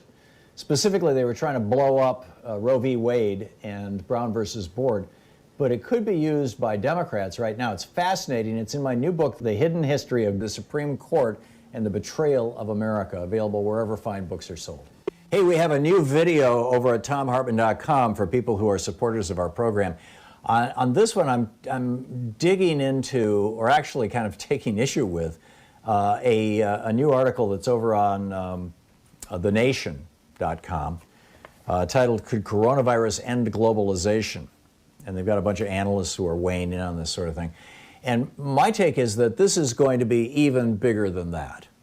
This depression that we are sliding into, it is being softened right now by the Federal Reserve throwing $6 trillion at America's largest corporations. 1/3 of all economic activity for a year in the United States. Twice the annual federal budget. The Fed has just parked $6 trillion with a couple of hundred big companies. And it's just masking what's coming. It's going to get bad, and it could become fascist. And so check it out. It's over at ThomHartmann.com, for the people who support our program. Thank you.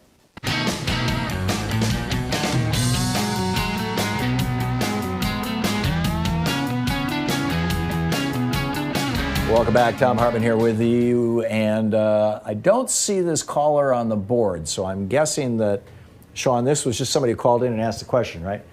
Somebody, for those of you who can see my studio, I have a mask from the plague, from the era of the plagues. It's an old plague mask, and they were worn by the plague doctors.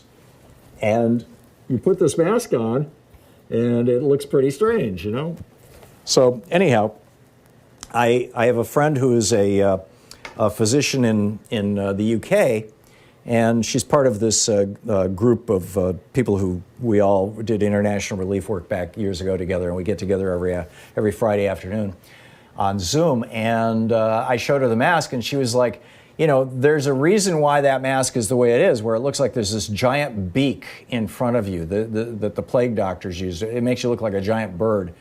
And it's because they packed that thing. It was a respirator, essentially. They packed that filled with aromatic herbs like lavender and thyme and sage and also garlic and things like that. And then there was a little hole at the end that the air could go through. So you were literally breathing through all these herbs, many of which were very toxic to bacteria and viruses. And so it prevented plague doctors from getting sick. And so it's an amazing kind of early technology. But anyway, I saw it, I believe it was on Amazon, it might have been eBay. I saw it for sale, and I thought, that's really cool, I've got to check that out.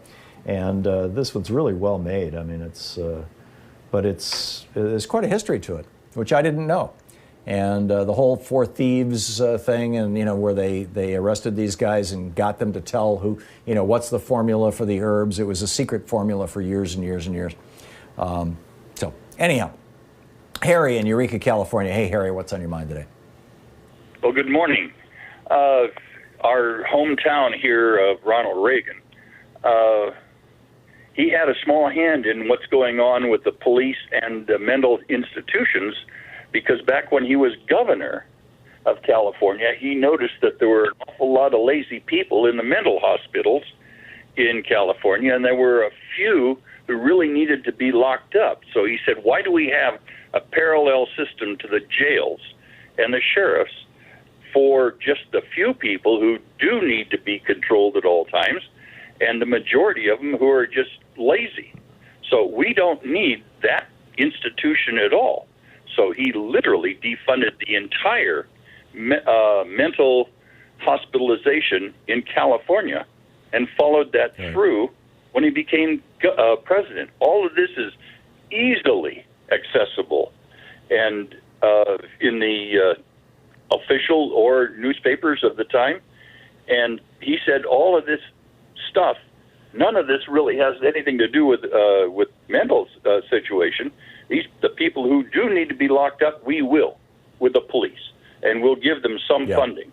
And the rest of the money, he just took away. And those of us of a certain age remember that before Reagan, basically, we didn't have a homelessness problem in the United States. And, no, we did not. Post-Reagan, it's all over the place. So, and nobody's blaming or bringing this up, and it really does need to be brought up in the fact of the Republicans blaming us for the situation going on. And basically, I'll talk about anti-abortion and how it has its roots in slavery and the church. Yeah, well, that's a whole other conversation, Harry, but I got it. Thank you. Alan in Seattle. Hey, Alan, what's up? No, I was just thinking back to last century when Bill Clinton and the Congress threw funding at adding 100,000 extra police officers. At the time, I thought that was stupid because they're treating the symptoms of the problem. Think of the difference that would have happened if instead of hiring 100,000 more police, they had actually hired 100,000 more teachers.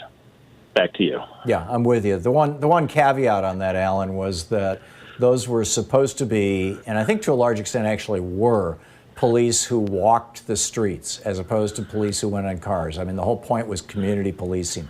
That was a hot topic in the 90s. It was a fad that lasted for a few years. Police officers, by and large, are not so fond of community policing. They'd much rather sit in their cars, with each other and eat donuts or whatever. And so, it kind of faded out and went away.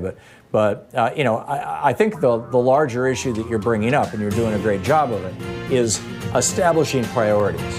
What are our priorities? And the previous caller, too, talking about mental hospitals and defunding them. What are our priorities as a society, as a culture, as a nation?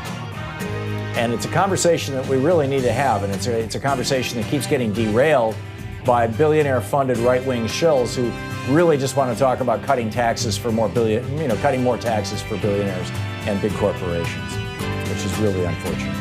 Anyhow, democracy doesn't happen without you, so please get involved. Tag You're It and tell your friends how to find good progressive media.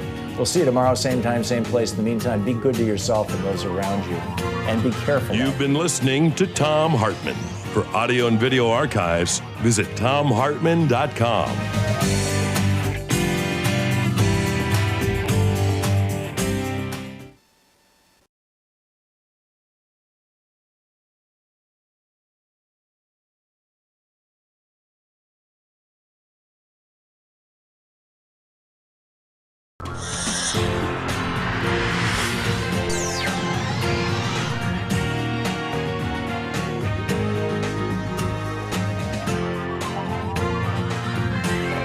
We say fight back!